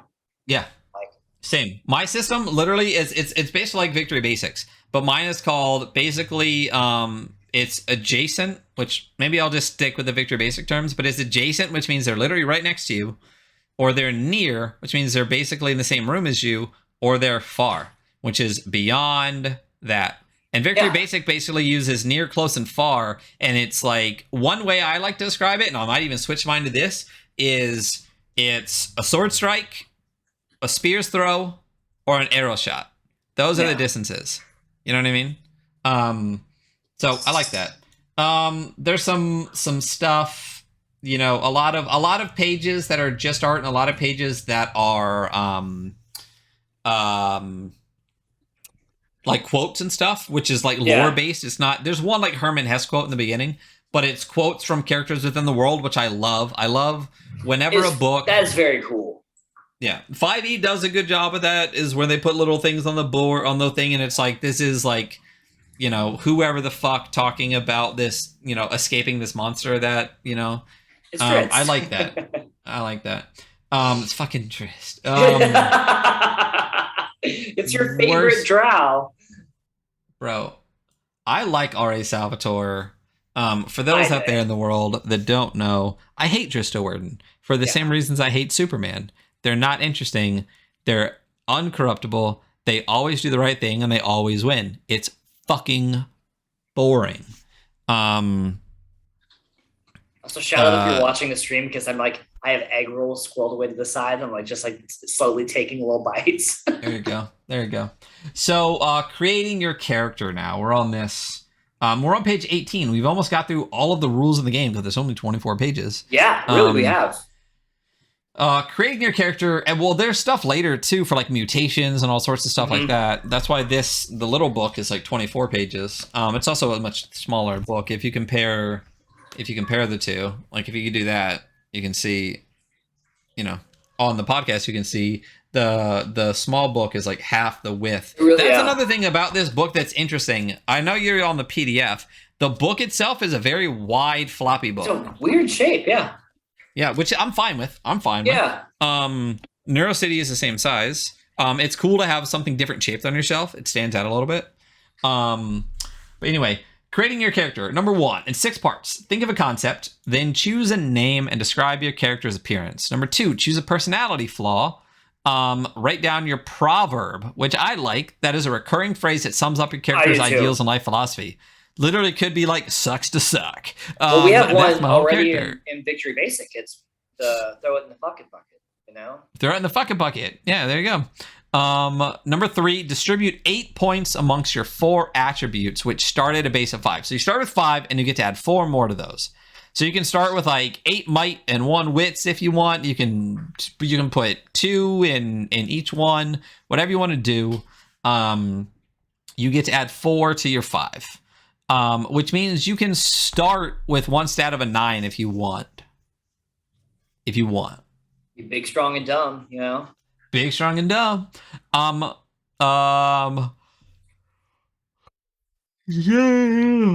yawning, bro. You're going to make me yawn. I'm trying. I had a 12-hour shift last night. And you can suck a bag of dicks. Choose 1 skill for each point greater than 5 in lore. So if you put a bunch of scores into lore, you get more skills, but the skills are like classes. Yeah, they're like which backgrounds. Is weird. It's like a class background, not a skill. We'll talk about it. We'll go. Write down the equipment you own. Yeah, write down the equipment you own according to your skills and concepts. Number 5, roll a d20 in the background table. If you want to be a mutant, go to gifts from the warp, page 118. But I can't click that. It's not hyperlinked. And then for wealth, you roll 1d6 times 10 copper pieces. Everything in the world is a copper standard. Everything is just these like shitty copper stamped coins that with different symbols of each city. But big transactions are usually done with like gold jewelry and stuff like that. So instead of, and then they even give you a breakdown of like the conversion from like a gold ring all the way up to like a gold like crown or something like that, right. And how much it's worth in copper. Personality flaws are interesting. Just picking a couple: addicted, delusional, a hedonist. Actually, I always really like stuff like this. Yes, I like this. This is especially where when they specifically are like the GM needs to interact with these things. You know? Yeah. This is when the book starts to shine. Once they stop talking about dice rolls and start hitting the rest of it, the book just only gets better from here. Like I said, with a couple of knocks. So personality flaws, repulsive, savage, thrill seeker. And again, like books should do, if there's a space in it that would be empty, they put a piece of art in it. Yeah. Background table has some interesting backgrounds. A creature from the abyss slaughtered your family before your eyes. I don't see these as backgrounds. I see these as motivations. Mm-hmm. You know what I mean? You have disgraced a great warrior who wants to recover his honor. Your mother has been lost to the corruption of the taint. Why do you guys say it like that? Yeah. Your mother's gotten lost in your taint. Yeah. A warlock is hunting you. To me, these are not backgrounds. These are almost daggers. You know what I mean? Yeah. Like, yes, I use the concept of dagger. Yeah. So for those that don't know, and I think we might have talked about this before, I always tell my players, give me 3 daggers. I want a backstory that's not 18 pages long, but what I want in those backstories is daggers, which is an open-ended thing that basically it's a dagger. You sharpen this part of your backstory, hand it to me, and I stab you in the back with it later. For example, a very generic one is you're a rogue, you're a member of the Thieves Guild, right? You didn't like the way that your boss of the Thieves Guild was doing stuff. You bounced, but on the way out, you stole something important to him. That's a dagger. You don't know where it's going to go. You don't know what's going to happen. That's a dagger, right? So if you go back to that town, one, but I really do like that one. You know? Yeah. If you go back to that town, you're fucked, or something's hunting you. You know what I mean? But you don't know. You just give it to the GM, and the GM will figure that out later. So anyway, for me, these feel like daggers, not backgrounds. And for me, skills feel like classes, not skills. Yeah. They're very class-like. They are classes. They are. Skills measure what your character knows and owns. A player, I like that knows and owns thing. They say that throughout this thing a couple of times. Like, your power is based on what you know and own. Right. You know, I like that. I think that's a cool line. A player character that wishes to accomplish a task in which he or she is unskilled will receive very hard modifier to the corresponding attribute, which is a -2. For each number greater than 5 and lower, player character could choose 1 skill. Again, these are not skills. It's literally technocrat, bard, thief, merchant, healer, warrior, warlock, priest, ascetic. These are not skills, they're classes, and skills classes. So, for example, a technocrat is a student of science and the functioning of Eloy technology, a dangerous endeavor indeed. I love the concept of technocrats in this. I don't like tech in my world, but I love future past tech. Yeah. Like, Midgard has a really cool thing they do in the Wasted West, in the Goblin Waste, where you can find this kind of like ancient tech with like batteries and everything like that. It feels exactly like this. These individuals are scorned and in some places persecuted because they don't follow the tenet. Basically, these guys are trying to these are trying to find old Eloy technology. They're trying to read and write and learn science and history and all the things, literally all the opposite things of the tenet. If you are anywhere near the Citadel as a technocrat, you will literally can be burned to death or quartered or whatever it is. You're dead, son. I like them. I think the technocrats are really cool. I do too. But that is an entire class. That is who you are as a technocrat. At no point in this do I see a skill. I mean, I guess they can read and write and have a good grasp on history and the function of ancient artifacts. Does that mean? What does that mean? What modifiers? I feel like this means like, hey, there's something going on, and I want to solve this puzzle that this old technology we're in front of. I have a technocrat as my skill. So I'd like to roll solve it. It's like, okay, cool. This is going to be a wits roll, so you have to roll below it, and you just play. It's just a roll. But for everyone else, they'd be like, well, I want to do this too. It's like, well, okay, it's going to be a -2 for you. Right. Except, right, bard, performance artists of various kinds are common sight in cities, roads, and taverns. They own musical instruments, blah, blah, blah, blah, blah, blah, blah. With the successful wits test, bards can inspire their allies with great songs of heroic courage, giving them a +1 bonus to all actions in their next round. Yeah, so that's a thing they can do. Right, but it's a +1 bonus. Right, so it's just like I mean, yeah. I mean, so why doesn't the Technocrat get a +1 to lore when rolling? What's up?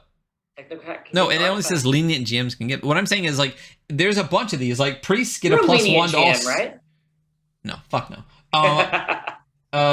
Priests give a +1 bonus to all social tests against those who follow the tenet. Merchants start with extra gold. Thieves, once per combat, if they succeed on a will test, they can play a dirty trick on an enemy, penalizing him with a -2. Most of these give you a mechanical bonus. The Technocrat is all lore, and maybe you get an artifact. So the Technocrat's only worth taking if your GM expressly says, I will let you take an artifact from the list. That's the only time. But even then, that's just an item. I would much rather take a +1 on something regularly that happens in most combats than take an artifact. You know what I mean? Yeah, it kind of depends on what the artifact is, you know? Right. But so that's... Cool, yeah. But even if you look at Warlock, which is kind of like the Dark Arts version of the Technocrat, right? They worship the Dark Arts. All of them belong to a cult of demon worshippers. These characters start with a single point of taint, and 1 void gift. Fuck you, Ryan.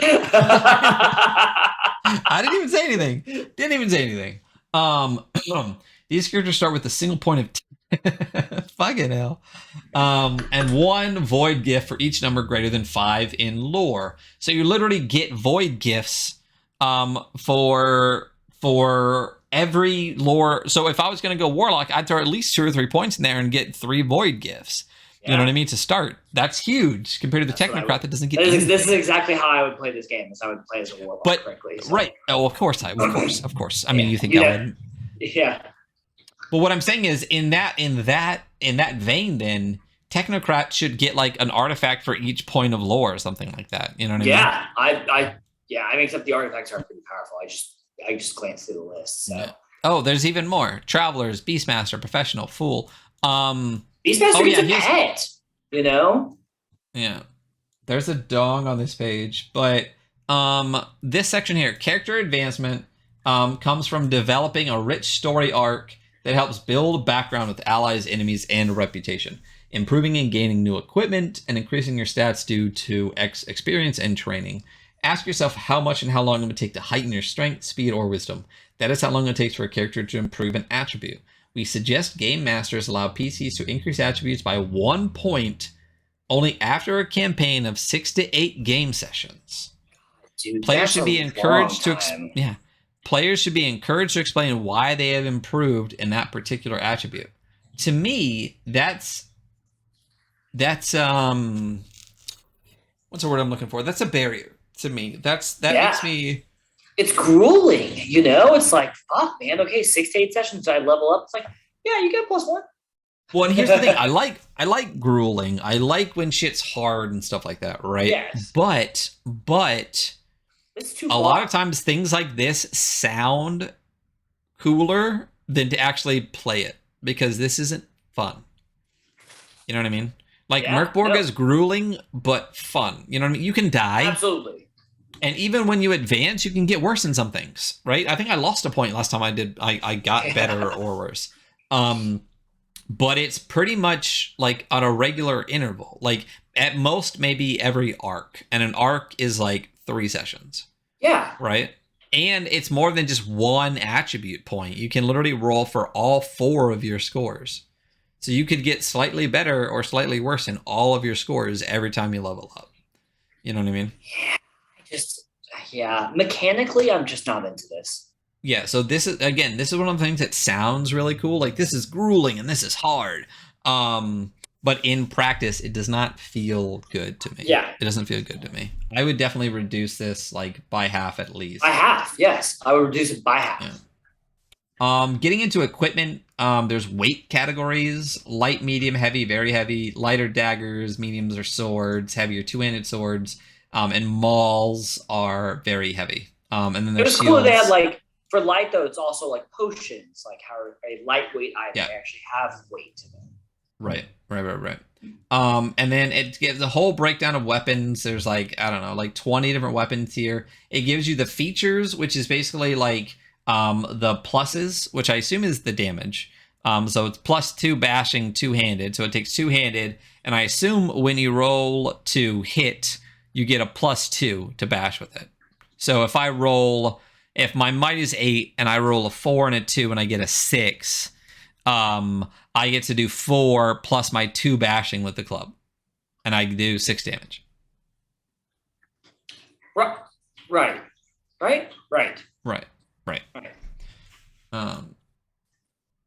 And then there's armor, which I like armor. In my world, there's armor that's similar to this. Light armor is a 1 damage reduction. Medium is a 2. Heavy is a 3. Cat, bone, or leather composite is a 1, but it only goes to your head. Metal helmet is a 2 on your head, and a metal war mask is a 3 on your head with a -1 to perception tests. What's a perception test? I think it's a lore roll. I think it's a boo-boo in the PDF. Is it lore or is it wits? Let me look on the page and see if it actually got fixed and maybe there's an updated PDF or something. Oh, but it's wits. Wits, it covers perception and risk assessment of situation. It's only in the book twice under wits, and right here we see it. Yeah. But yeah, wits, it says it's perception, but it's not a capital P perception, is it? It's more just like, it's when you perceive things, right? I gotta go back now. Yeah. This feels like just a typo. Like it should have been a wits test. Definitely not a capital P perception. Yeah. So this should have said wits test. Regardless, we know what it's talking about. Yeah. And then there's usage dice, which is interesting. When you use an expendable item like rations, arrows, crystal heads, blah, blah, blah, you roll the usage dice once. Items at their full capacity use a D8. Items at half their capacity use a D6. Items that are almost empty use a D4. Whenever you roll a 1 or a 2, you must downgrade the usage dice of that item. This is a simple and effective way of keeping track of all the consumable goods. So basically, you don't track the exact number of arrows you have. Right. You just have a set number. And every time you roll a 1 or a 2, you reduce the dice you roll so it's closer to running out. I don't mind it. I like that. I also don't think it's hard to track 20 arrows. I mean, the thing is that people don't do that. Right. And for the most part, I don't care. When I run 5e games, I'll tell you right now, within your first 3 sessions, you're going to find a bag of holding. Because I don't want to fuck with encumbrance or any of that other bullshit, you know? And a bag of holding is not infinite. It's still a set amount of space. So at some point you can be like, how much is in there? 8 square feet of stuff? I think so. When you looted that entire dress shop, fill the bag. There's a lot. Again, there's a lot of information, a lot of tables, a lot of stuff. There's an entire page of the prices of general goods, food, clothing.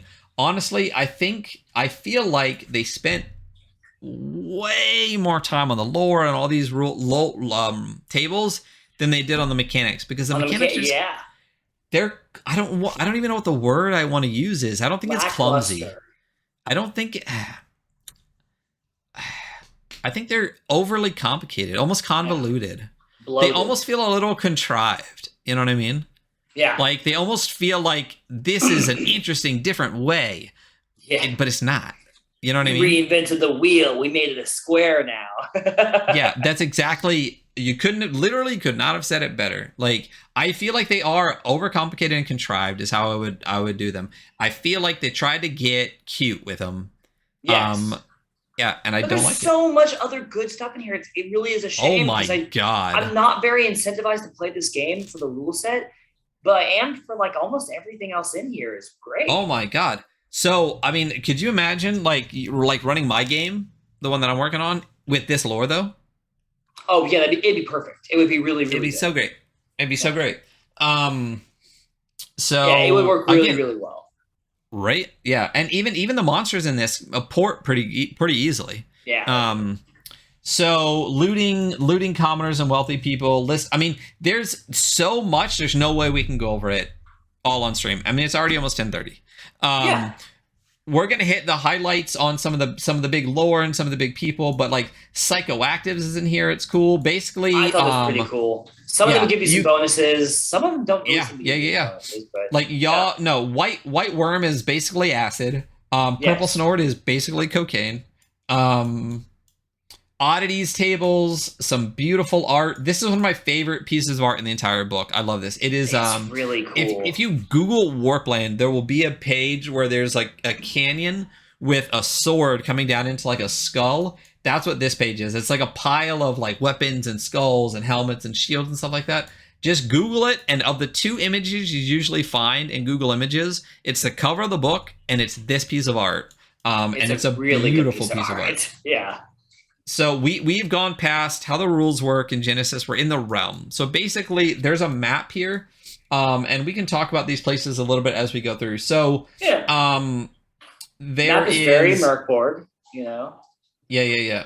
There's basically three sections of four, I guess. There's Arkanar to the west, which also has Abraxas in it. There's Suno to the south, to like a middle south, which has Citadel in it. There's the Worm Spine, which is to the center north, which has the Uncanny Valley and Slaughter in it. And there's Obsidia to the east, which has Zur and Nock in it. Nock, I really wanted Nock to be my favorite, and I was really let down when I read the parts on Nock. So in an earlier part, we read that when they added Tenet number 5 to the one about like no dark arts or witchcraft, a bunch of warlocks and wizards left and went to Nock. But when you go to the Nock section, they don't talk about warlocks and wizards that much. There's no organization of warlocks and wizards or anything like that, or if there is, it's like kind of like secret or whatever.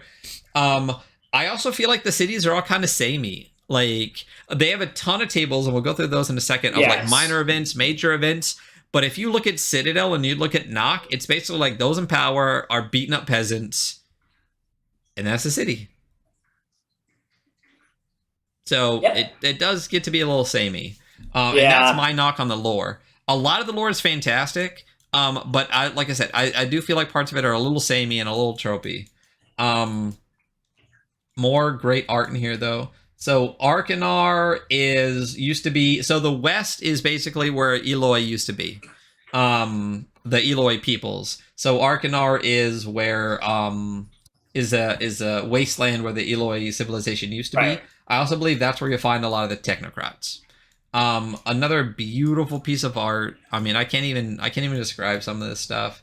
This one literally looks like Conan hardcore. So cool. Yeah, and then that one's one's actually very, very much like heavy metal, like the scene from Heavy Metal. No, it's a really cool because it's like a black and white ink image of this like kind of tribal person, but then the sky behind them is lit up because it's the void. This is what the void looks like. And then the person facing him is fully rendered in the color and shading and everything like that. It's just a very weird, but very cool kind of like juxtaposition, which I really enjoy. And that was on page 34. So what you get in almost all of these places are minor events and major events. So we'll go over a little bit. Let's go over the Arkanar ones. Basically, a minor event is like a swarm of lizards dribble around your feet. What's up? Do you dice up? Do you want to roll for this? Oh, I can. Roll a dice. Let's just do 1d6. 5. So I got a Mokol with a dead man still riding, and a Mokol is a type of mount we didn't talk about. The beast looks scared and injured. And what did you roll on d12? I rolled a 7. A deep cave entrance. This is the lair of an ancient worm, which would best be left undisturbed.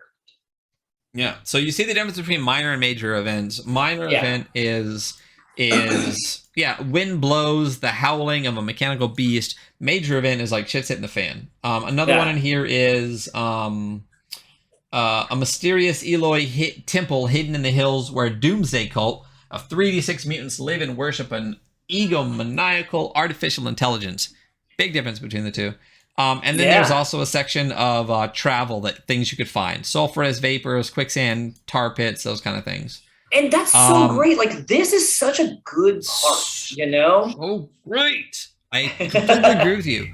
The lore, like I said, some of it feels a little samey, but for the most part, I think they do a really good job, and the adventure seeds are massive. That's one of my favorite things about Kobold Press's World Book and a lot of the things that they put out. When they give you a new region or something like that, at the end of each chapter, there's always adventure seeds in it. So to have this many adventures, that's 18 adventure seeds right there. Basically, minor and major adventure seeds for just a region. And you're going to get that for every city. And they even, not only do they have that, they have a town and city building section where you can roll up different towns and stuff. So there's a place called Abraxas, which is basically like an oasis. To me, it sounds like just like one bar in the middle of what's the place called again? Arcana, right? Where people stop by. There's no mayor, there's no nothing, but everyone respects the bartender, and you get D6 encounters in Abraxas. Have you watched Avatar: The Last Airbender? A little bit. I know that. It just reminds me. There's the Flamboy becomes good guy, right? That's such a vast understatement. I'm not even going to dignify it with a response. Some guy drinks tea a lot. That is actually accurate. There's just like an oasis in one of the parts of the middle desert house. Gotcha. It kind of reminds me of that. It is just like a bar, essentially, you know? More art with cool quote on it. Suno is a region. It's a rich, fertile land crowned by relentless turmoil of the Citadel. Basically, yeah, it's rich, fertile. There's olives, yerba mate, all that stuff. Really amazing picture here. I think this is page 39, or are you on 39? Yeah. That really, really, really gives you an awesome picture of the void. It's kind of almost cool. It's kind of almost abstracty, but right in the middle, you do see these people, and behind this like little stone wall on this hill, you see some people doing stuff. And in the sky, it's just like psychedelic acid trip of what the void is supposed to be. One of my favorite pages, or 2-page sections, is where they actually give you breakdowns of like how the void sky looks like today and how it affects your adventure. I really like that. Did you see that part? I went through the void part's actually the one I went through the most because I was just interested in it. So. Yeah, minor and major events in Suno. Woman cursing her drunk husband is a minor event. A major event is a public execution of a witch. She's in fact a talented herbalist healer and is begging for mercy. So I really like that. I like the minor events as like something to toss in while players are already doing something, and their major events as something to trigger them to do something, right? Yeah. So those are interesting. And then Citadel is basically, it's the first and proudest of cities, a place thriving with opportunities. It's basically this massive like city of Byzantine architecture, and it is the home of the Tenet. It is the anti-science capital of the world, where lictors control all, and lictors assess the mental faculties of all mutants within the Suno territory and interrogate those suspected of the heresies of technocracy or witchcraft. Those found unfit to hold the tenet and the liabilities of freedom are either summarily executed or condemned to slavery. So just like you would if you were the big-ass religious leaders, you are going to persecute anyone that looks different than you to maintain your rule and prove that your way is right. Classic. I mean, that's what I would do. D12 encounters in Citadel, a cool picture of Citadel. The picture of Citadel is really cool. I do really like it. Gives you a really good feel for like, oh, like it's like a gigantic, Byzantine stacked. City. Yeah, stacked. There's actually 1d12 shopkeepers in Citadel, which is cool. Great piece of colored art. The Uncanny Valley is right to the west of the Wormspire. It's got strange, exuberant wildlife located between the murky waters of the Brown and the magnificent heights of the Wormspire. Yeah. There's encounters in here. There's the City of Slaughter, which is where they do most of their like meat harvesting. barbarian tribes. It's a place of gathering, commercial exchange for all the barbarian tribes. And meat. That's why it's called slaughter. That's where they kill all the animals. There's a bogland called the Grunge, and the coolest part of this is the Iron Lords. If a man were able to traverse this treacherous land, the Grunge, and avoid drowning in its murky waters without getting eaten by vermin or giant salamanders, the Iron Collar, forged to withstand the test of the most skilled locksmiths, would mark him as property of the most feared order in the land of the warp, the Iron Lords. So there's a really cool picture of the Iron Lords, and I do like how they do this little breakdown of the kind of like bestiary style thing. So this is an image of an Iron Lord on some type of mount. And it says Iron Lord, level 2, armor 3, HP 9, sword and shield. Super simple breakdown of a mechanic, because you can look up sword and shield and see how those mechanics work. I would prefer if they put the mechanics in little stat blocks like that, but I can see how it's clean. Yeah, it is really cool. I think they could pretty easily put the sword and shield mechanics as smaller text right there. I think, there's a bestiary section too. There is a bestiary section too, and I think it repeats it. The Iron Lords are a small military organization that has controlled the iron peat bogs known as the Grunge to the northwest limits of Suno. They are feared for their brutality and fighting skills. They divide their territory in garrisons, blah, blah, blah, blah, blah. The Order relies on slaves supplied by Citadel's overpopulated dungeons and on voluntary recruitment of young aspirants. Obsidia is really cool. I really like Obsidia. It's a grim landscape cornered between Sulphurus and the Wormspire. Its name derives from the volcanic stone endemic to the region. On its southern limit lies Zur, and the north lies Nock. What's interesting, jade is one of the most important parts of this world, like after gold. And when lightning strikes the obsidian of Obsidia, it turns to jade. Interesting. Very cool lore. And then we have this fantastic image right after this. Yeah, which has got the purple void sky with this super kind of like zoomed in obsidian ground in the front, which is really, really cool. It's very cool. Yeah, minor events, major events. Then there's a region called the Rot, marauding communities of the diseased walking in the wilderness, scorned by all, aided by none, but one's a common sight. Now, the plague is kept at bay through military force. Basically, they starve the place out and then burn it to the ground to make sure the plague doesn't spread. If only, right? Oh God! Nock was. I really wanted Nock to be my favorite, and I was so disappointed. There's a whole section that talks about like the Tenet 5. Like all the rest of them, I'm fine with. All the rest of them, I'm totally fine with. Nock, I was disappointed with. Tenet 5. It literally says they drove wizards and witchcrafts to Nock, but they really don't talk about wizards and witchcraft much in this section. I expected there to be some type of like organization or some type of something. But it's not really. They talk about this axe guy more. Nock is a relatively young city that has relied on a steady supply of slaves. The city prides itself on its craftsmanship of its obsidian and jade. Blah, blah, blah, blah, blah. Travelers come here seeking cures to their afflictions from witches. Yeah. I did like the Watchers, the Royal Guard. They're like kind of these winged royal guard. They're like almost like the Dark Riders from Lord of the Rings. I like that. But like Encounters in Nock, they talk about this guy a bunch. Varys the Axe, a warlord who single-handedly pacified Obsidia half a century ago, but is now the puppet of a witch Mira. But if you read the Encounters in Nock, I don't think there's any one of them that talks about are there witch. Is it not a minor and major encounter for Nock? I guess not. It just says Encounters in Nock. Yeah, it's just I would have put a minor, like all of those are minor encounters, and I would put major encounters like. Yeah. I mean, there's fucking warlocks and dark magic and shit. Like that's what I'm saying. Going on. Yeah. I thought Nock would be one of the most fleshed out areas, but it's just not. Yeah. The Watchers are Nock's royal guards mounted on their legendary Thunderbirds. They keep vigilance over a large area.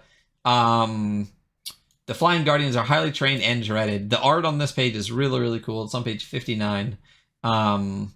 It It's just a color image of a armored, badass looking guy on basically a fucking pterodactyl. Yeah, I mean, that's cool. Yeah, it is very cool. So, there's just a lot more world stuff here. Yes, and it's cool. The art's really good. It conveys a lot of points to it. But yeah, that's the skull riders are cool. The headhunters, the bone gnawers, the witchbanes, the bent arrows. There are many different marauding tribes in the Wormspire, generally referred to as skull riders. They're expert hunters and trackers. They love body art, and they dominate Obsidia. They were pushed up into the mountains though by Verisiax, half a century ago. So they're really cool. And the art on here on page 64 is gorgeous. 65 is another image. Lots of cool, again, art pieces. The Doomgape is cool. It's literally where, it's literally where whatever the device is. Again, I'm in my brain envisioning a massive nuclear bomb that opened a hole in reality and let the dark abyss in. It's a cold, forsaken place where the fabric of reality has been torn by the void. It is ridden with beings that seem conceived in nightmares and dark visions. And basically, if you get too close, you become infected by either the taint or mutations. You can also hear the voices of demons calling you to make deals with them. And the art page on page 71 is really, really cool. It's basically this giant like skull cavern thing. Really, really neat. It's so cool. Yeah, that, and then his minor and major events. Again, Knock, I was like, as soon as I got to the part that was like, oh, the warlocks all went to Knock, gotta read Knock. And then I got there and I'm like, no major events, no discussion of warlocks, no nothing? Come on. What else do we got going on here? We'll move through the realm part. Oh, there's a town generator, which is neat. Again, the best part of this book is all of these roll tables and the lore and stuff like that. Yeah. The adventure seeds, all of that, they're great. Notable NPCs is cool. Definitely check that part out. There's a stack of them. World events is really neat. There's literally D20 world events. Like the Abyss in Doomgape is growing steadily each day, and an immense black mass is roaming on the edges of its darkness. Like, it's really neat.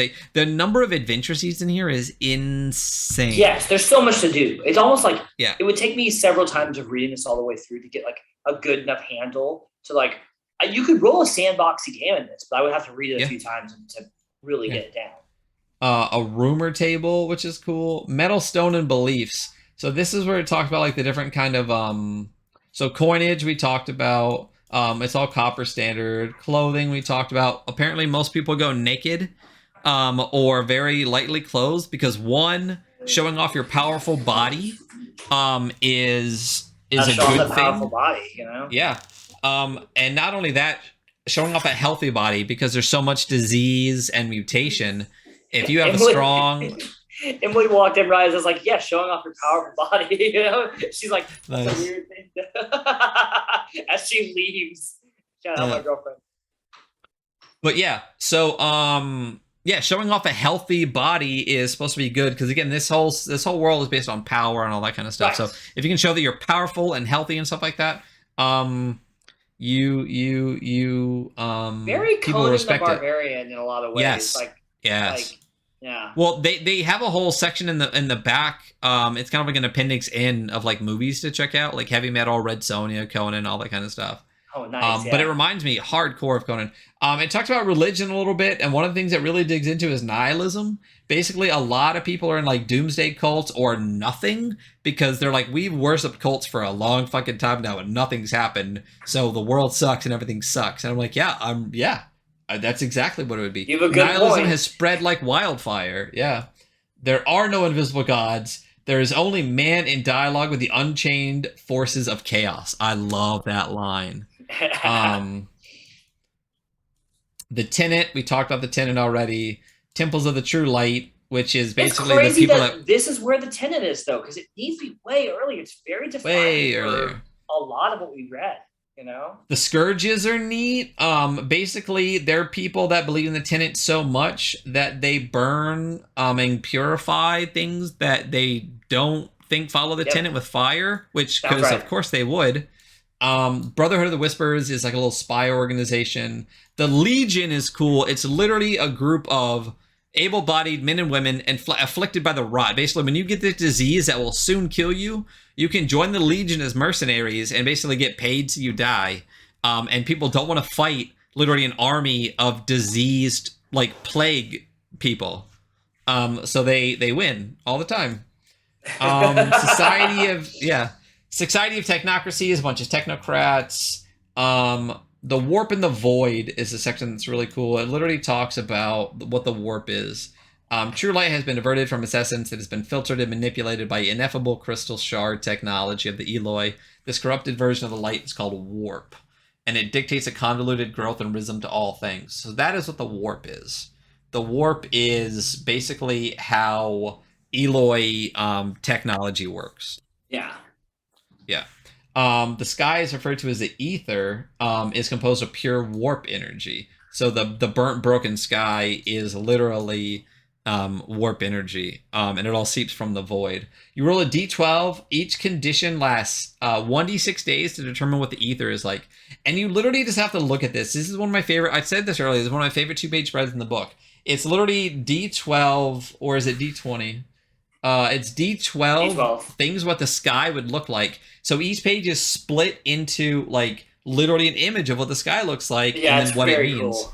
Yeah, lysergic, which is, I assume, like lysergic acid, with hues of purple and magenta swirling and shifting in the gentle cool wind, staring at it might entrance some small creatures. A barely perceptible droning chime makes the mind wander. Those who stare at the sky and fail a willpower test may be afflicted by hysterical laughter. So they're all like this. Monochrome gray, strobic, dark blue with vague luminescent golden streaks. This is the sky that you're... Yeah, this is the sky you're adventuring under. I love this one. A revolting kaleidoscope of jade, purple, and cyan. And transient chromatic shifts every 1d6 hours. Furious red skies torn with blue and green lightning. Dark and undefined. And jaded skies, amber skies, solemn technicolor cyan, which is the closest you're really going to get to what the blue sky used to look like. And then nameless flowing colors ebb away in a mind-bending spiral. 15% chance of a maelstrom every day. And then just more. Talks about rain, talks about maelstrom, talks about a ton of stuff on mutations we're not really going to dig too deep into right now. You can get big ears, you can become a giant, you can become a hermaphrodite, a shapeshifter, and those are partial mutations, or you get a full mutation and become aquatic, avian, bestial, insectoid.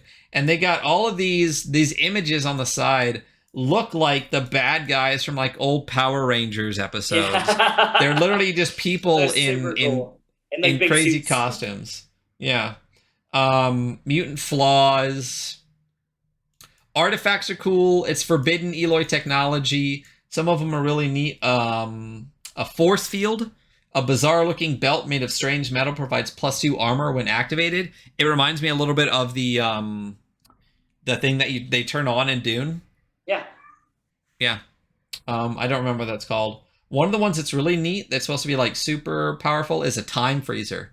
This rare wrist device is a spinning dial that slows time for 1d6 rounds, during which the characters will always act first and get a +1 bonus to all physical actions. That's cool. That's really cool. The technology in here, I'm not usually one for technology, but dark, ancient technology that uses ether energy from the void warp sky, I'll take that. Yeah, it works. It hits correctly for the setting. You know what I mean? Yeah. Crystal shards power Eloi technology, and that's where the warp energy is in. They're not hot, but if you hold them, they'll burn you, which is really neat. There's radiation. Complications with artifacts, because you have to roll to use these complications, and there's complications on what could happen. Like a cold electrical crackling and then a loud explosion paints the area. All characters roll might or suffer a mutation. That's cool. Artifacts is rendered useless. Yeah. Oh, it talks about the void. There's a whole section on the void, and what's mostly in the void. In a godless world under a sunless sky, men who turn themselves will find only darkness. It talks about demons. A demon is a primordial being of the void, and there's like 4 demons that people worship within this setting, even secretly. One, like Zareth the Faceless, is a trickster and a seductress that is known to collect the faces of her victims. That one's cool. Cool Any of art, cool the bunch of stuff. Oberonths or whatever they're Yeah. called. Yeah.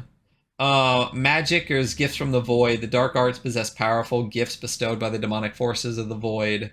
To make use of them, you must pass a lore test, and spend one willpower point.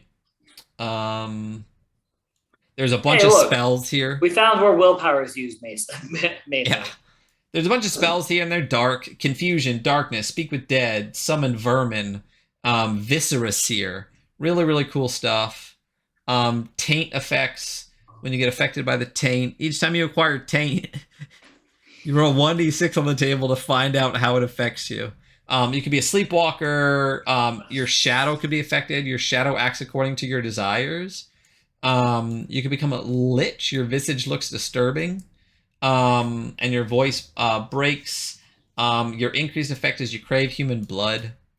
There's cool demon-bound items. Basically, they are sentient items that have a demon in them, and you have to do things in order to keep them happy, or they'll literally die. Like Blood Drinker. I love what is the line in here? Is it Blood Drinker or is it the Torturer? Maybe it's the Torturer. The sword, no, it's Blood Drinker. The sword needs to drain a victim dry at least once a week. Oh no, there's another one that literally talks about like it has to do something every now and then. I'm looking. Hold on. Keep reading Blood Drinker. I want to hear that. Oh, it's a mesmerizing red sword of fine craftsmanship. It's an insatiable drinker that emits delighted sounds when gorging on the blood of its victims. Yeah. So, and I think the Torturer is a helmet, actually. It's an iron helmet of intricate design. When you look at the art, it's hardcore the Warduke. Like, that is definitely Warduke. Yeah. Talks about Morlocks. We get into the bestiary, which is cool. A standard bad guy. Let's take a shortish one. A Mercor. Those brown frogs with human teeth are the size of a small pig. They're omnivorous pets that cause great havoc on farms and crops. Sometimes pay as much as 5 copper. Level 0 HP 5, bite plus 0 damage. Like that's the whole thing. I like it. It's clean. It's cool stuff. More amazing art. Yeah, more amazing art. I think we're going to get into the GM. It's a GM mastering tips, which I feel is completely unnecessary. They're super generic. Give all your characters no personality quirks. Keep it simple. Be graphic. Make a good story. Oh, here it is. Looking for inspiration? The following are great movies to get a grasp of the setting. Hard to be a God, Beastmaster, Conquest, Krull. I love Krull. I haven't seen Krull. You never seen Krull? Heavy Metal, Fire and Ice, Wizards, and Red Sonja. I mean, that's exactly what it feels like to me. And then how to tie it into Neuro City, which we're going to talk about some other time. But that's basically it. And there's introductory. Oh, I do like there's 3 introductory adventures in the back. One is called The Cult. Most of the party consists of members of praisers of Nephilase. The cult settled in a monastery just a day's journey from Nock. Or it's Noach. I don't know. The players may interpret warlocks blessed with the dark gifts of their demon lord or simple acolytes with their own useful skills. The cult has a few dozen members, but only a handful of dark gifts. Their leader, Goros, is a grim and silent warlock. And then there's a dark ceremony taking place. So it's a cool introductory adventure. And the art on all these is really, really good. Everything about this is fantastic except the mechanics, you know? Yeah. And then there's an epilogue that literally talks about at the very end, that is why we must be careful, we must be clever, and please remember always to have fun. This is just a game, all of it.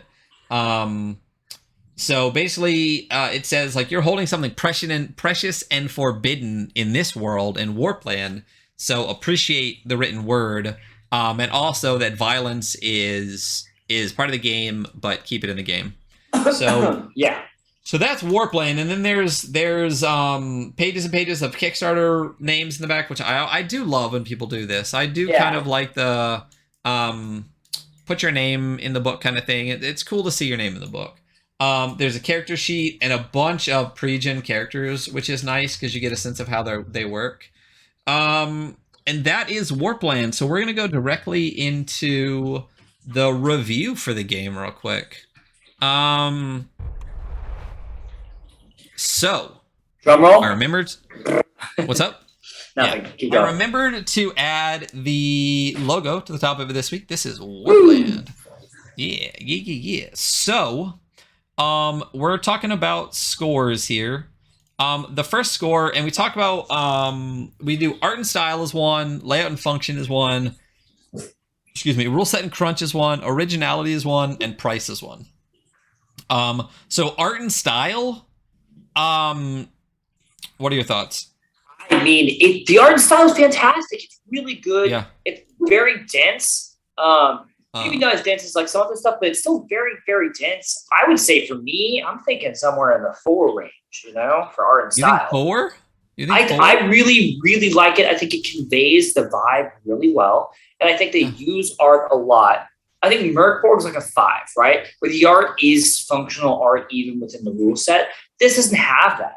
But it does fill a lot of space with art. Like that thing we complained about Lancer, all that empty space where you can put more art. They didn't do that in this. The empty space had art in it, Yeah.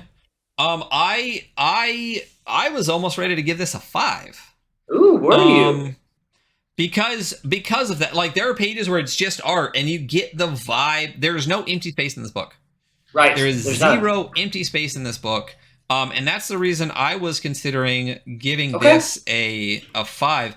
I mean, do we think that using art as a functional aspect of the rule set is needed for it to be a 5, or is that just a feature that we like?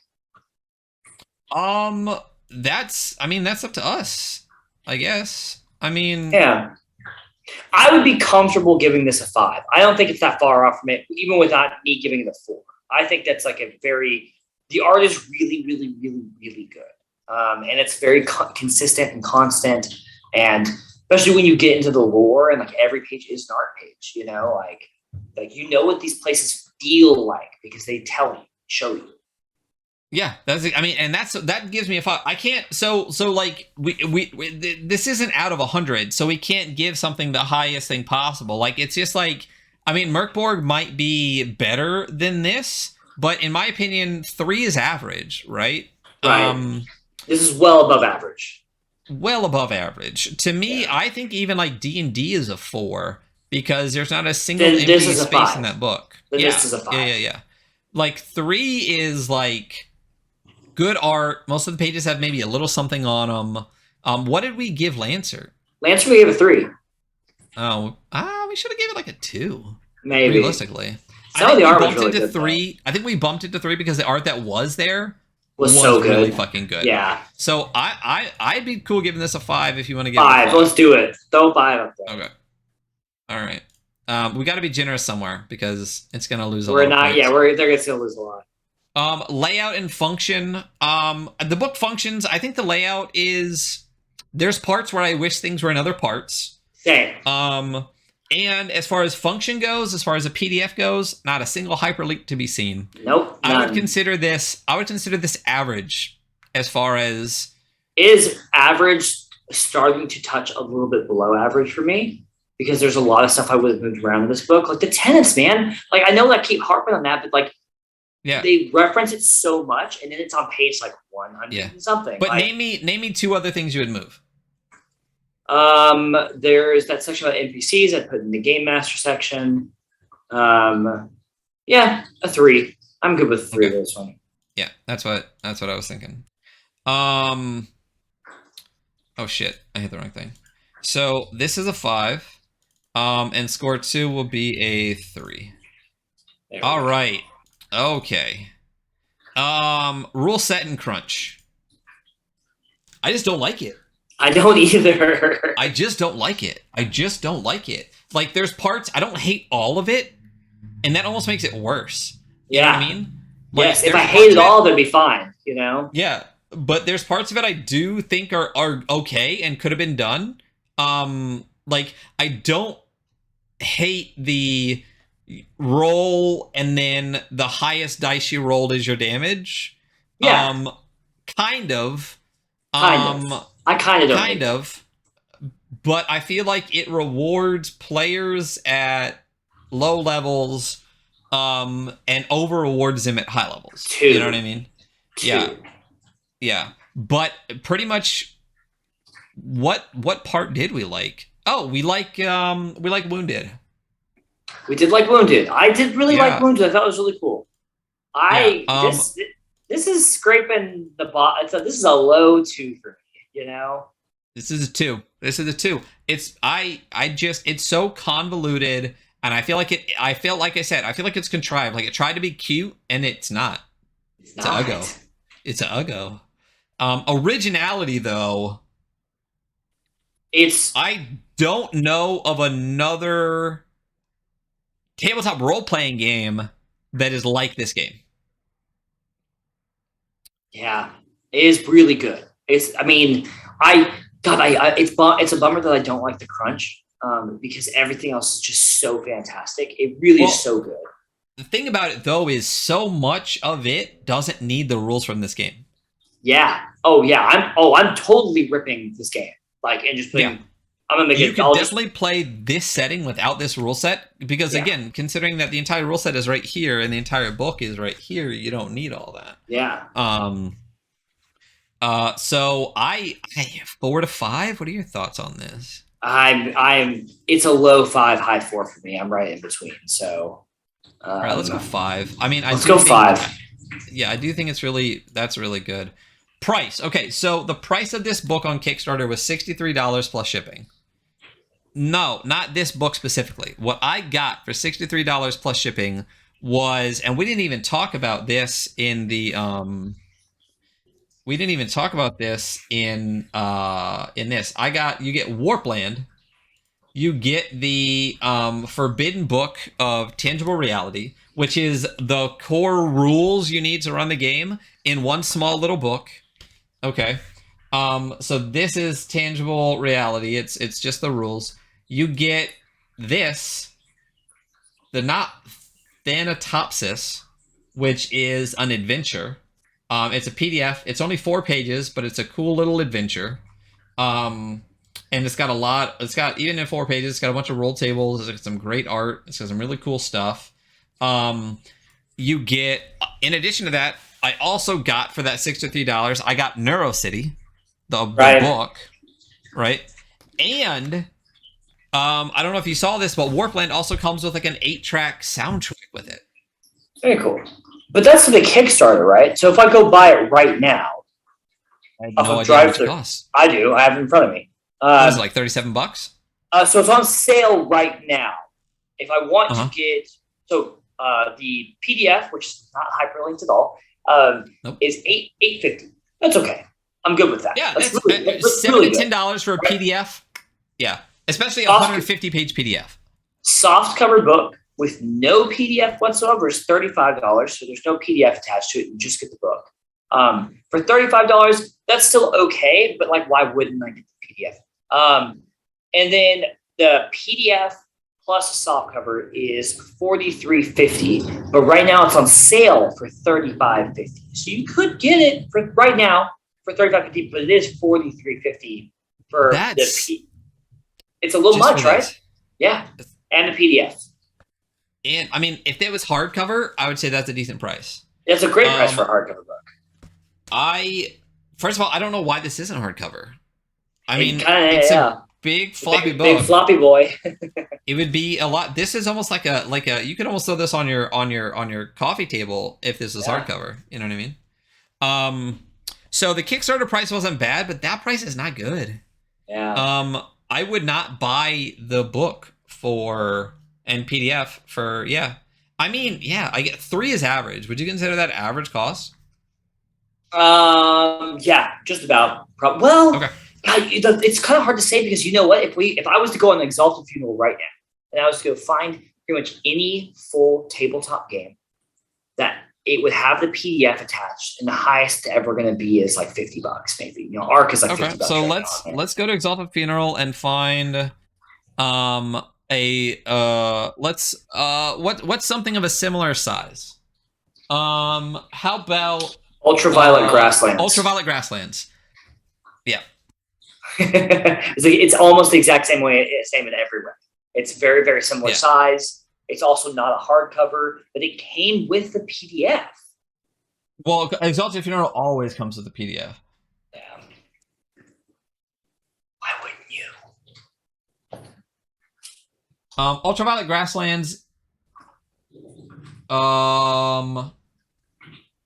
Soft cover plus PDF, $30. So it's still less. Yeah. So and this is it's 198 pages. It's actually a taller book with 50 more pages. That book has a lot of stuff in it. How about a lot of stuff. How about Disciple of Bone and Shadow? Still haven't gone through that. Disciple of Bone and Shadow, second printing is $0. Nice, dude. Free.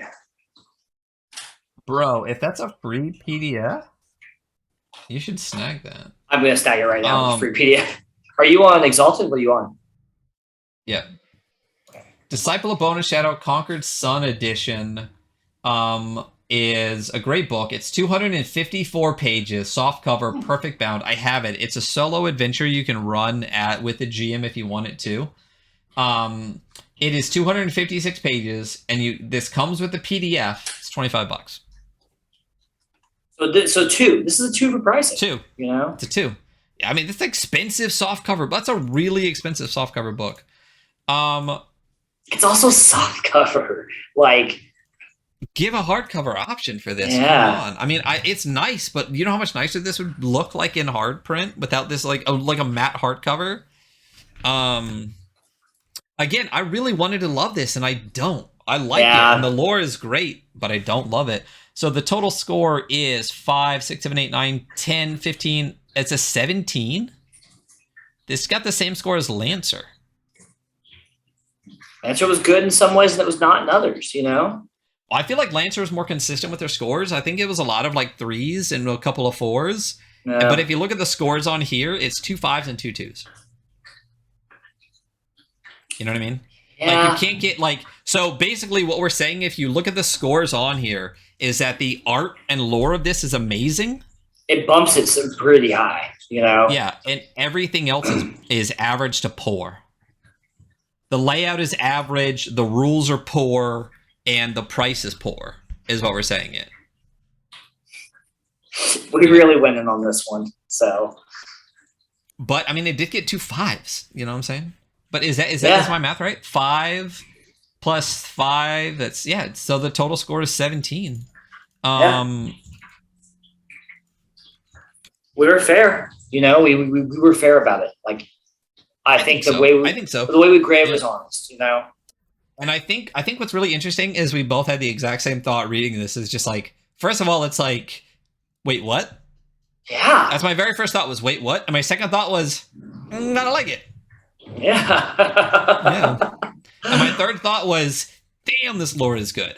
You know? So it's fantastic. It really is what I like to see in lore, you know? The setting's so interesting. Like, the roll tables are so useful, except Nox. Sorry, but I don't. Why is that the only one that's totally dicked over? And that's it's kind of the one that is dicked over. Yeah. So that's Warpland. That is Warpland. It's a game I really wanted to love, and I just don't. I like it. The lore is great. The tagline for this episode is a game we wanted to love. Yeah. That's a game we wanted to love. And I think we're super fair about it. But here's the thing, too. So, obviously, NeuroCity uses the same mechanic, but the lore in this, just as good as the lore in this, it's just a different world. Yeah. It's just a different world. I wish it also came with something like this, but I guess I don't need it because you could literally use this for the NeuroCity one. With just a couple of different changes, because, like, there are, like, the personality traits and stuff like that, but the base mechanic stuff... literally the base dice mechanics and rules take up 1, 2, 3, 4, 5, I would say 6, all the way to character creation before you get into personality flaws and background that I feel like is much more set in Warpland. Like 6 to 8 little tiny half pages is the entire rule set. So yeah. So that was Warpland, everybody. Don't got much else to say. I do think the tagline for this episode, and when I eventually get it into podcast form, will be the game we wanted to love. Yeah. Again, I just think it's really interesting that this has the same total score as Lancer. And if you just looked at total score, it would tell a very different story of our opinions of Lancer and Warpland. Because I feel like it's almost the exact opposite. I feel like when we talk about art and style in Lancer, it's not enough art. No, It's not enough. Yeah. When we talk about rule set and crunch, it was much better. It was really, really well done. Yeah. And price wise, it was better too. I feel like it's if we brought up Lancer's scores right now compared to this, what are we gonna fuck it up? I'm fucking it up. Fuck it up. I'm fucking it up. Let's go to the Weekly Scrolls Discord page and look at let's not look at Lancer scores because I don't have it in here. So we'll do like a review episode sometime and chat about games.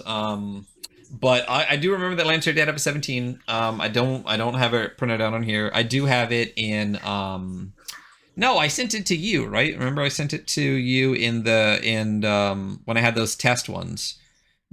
Talking about the graphics for social medias. I do remember that. Where did you send it to me?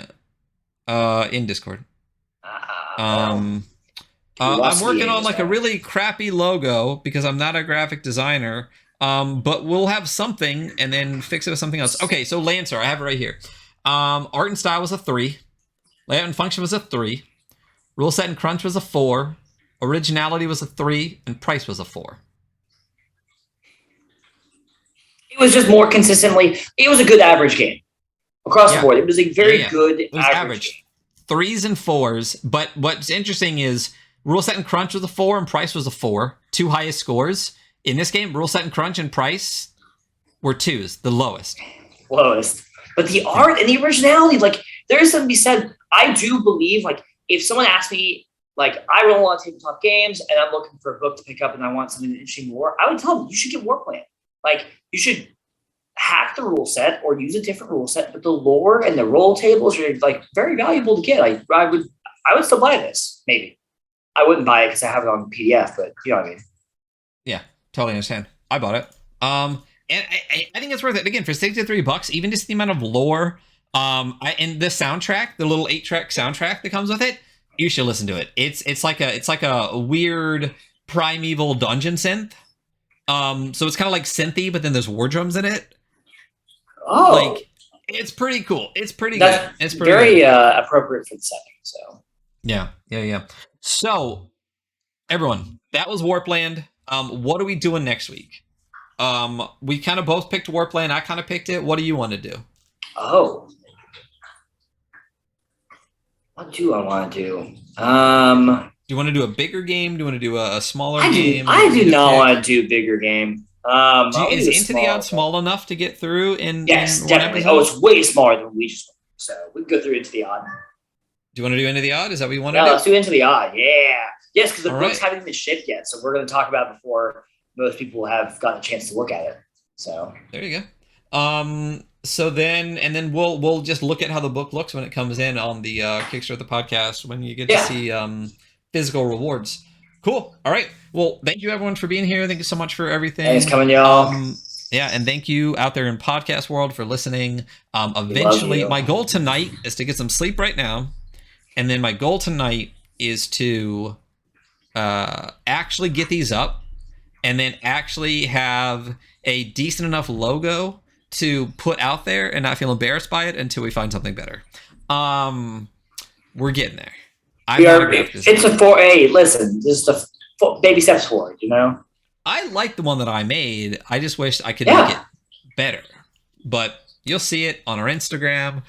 For those listening in podcast world, we are the Adventure Archive. You can check us out on Twitch at the Adventure Archive. You can look at our Instagram at the.adventure.archive. We got a Twitter. We got all the stuff. You can find the links in our link tree. It's linktree/the Adventure Archive. You can check out our website, theadventurearchive.net. And then we on this podcast will have our own Instagram soon where we will post all of our reviews. We will post the Kickstarters that we go over each week. And we will post like upcoming information about the upcoming games and things like that. It is the.weekly.scroll on Instagram. Hopefully that'll be up by next episode. Hunter, thank you so much. I appreciate it. I want you to have a good day. I hope you have a great sleep, Ryan. Good night. Dream of dreams, you know. I will dream of dreams while dreaming of dreams, yeah. All right. See you later. Thank you, everybody, for being here. Bye. Bye.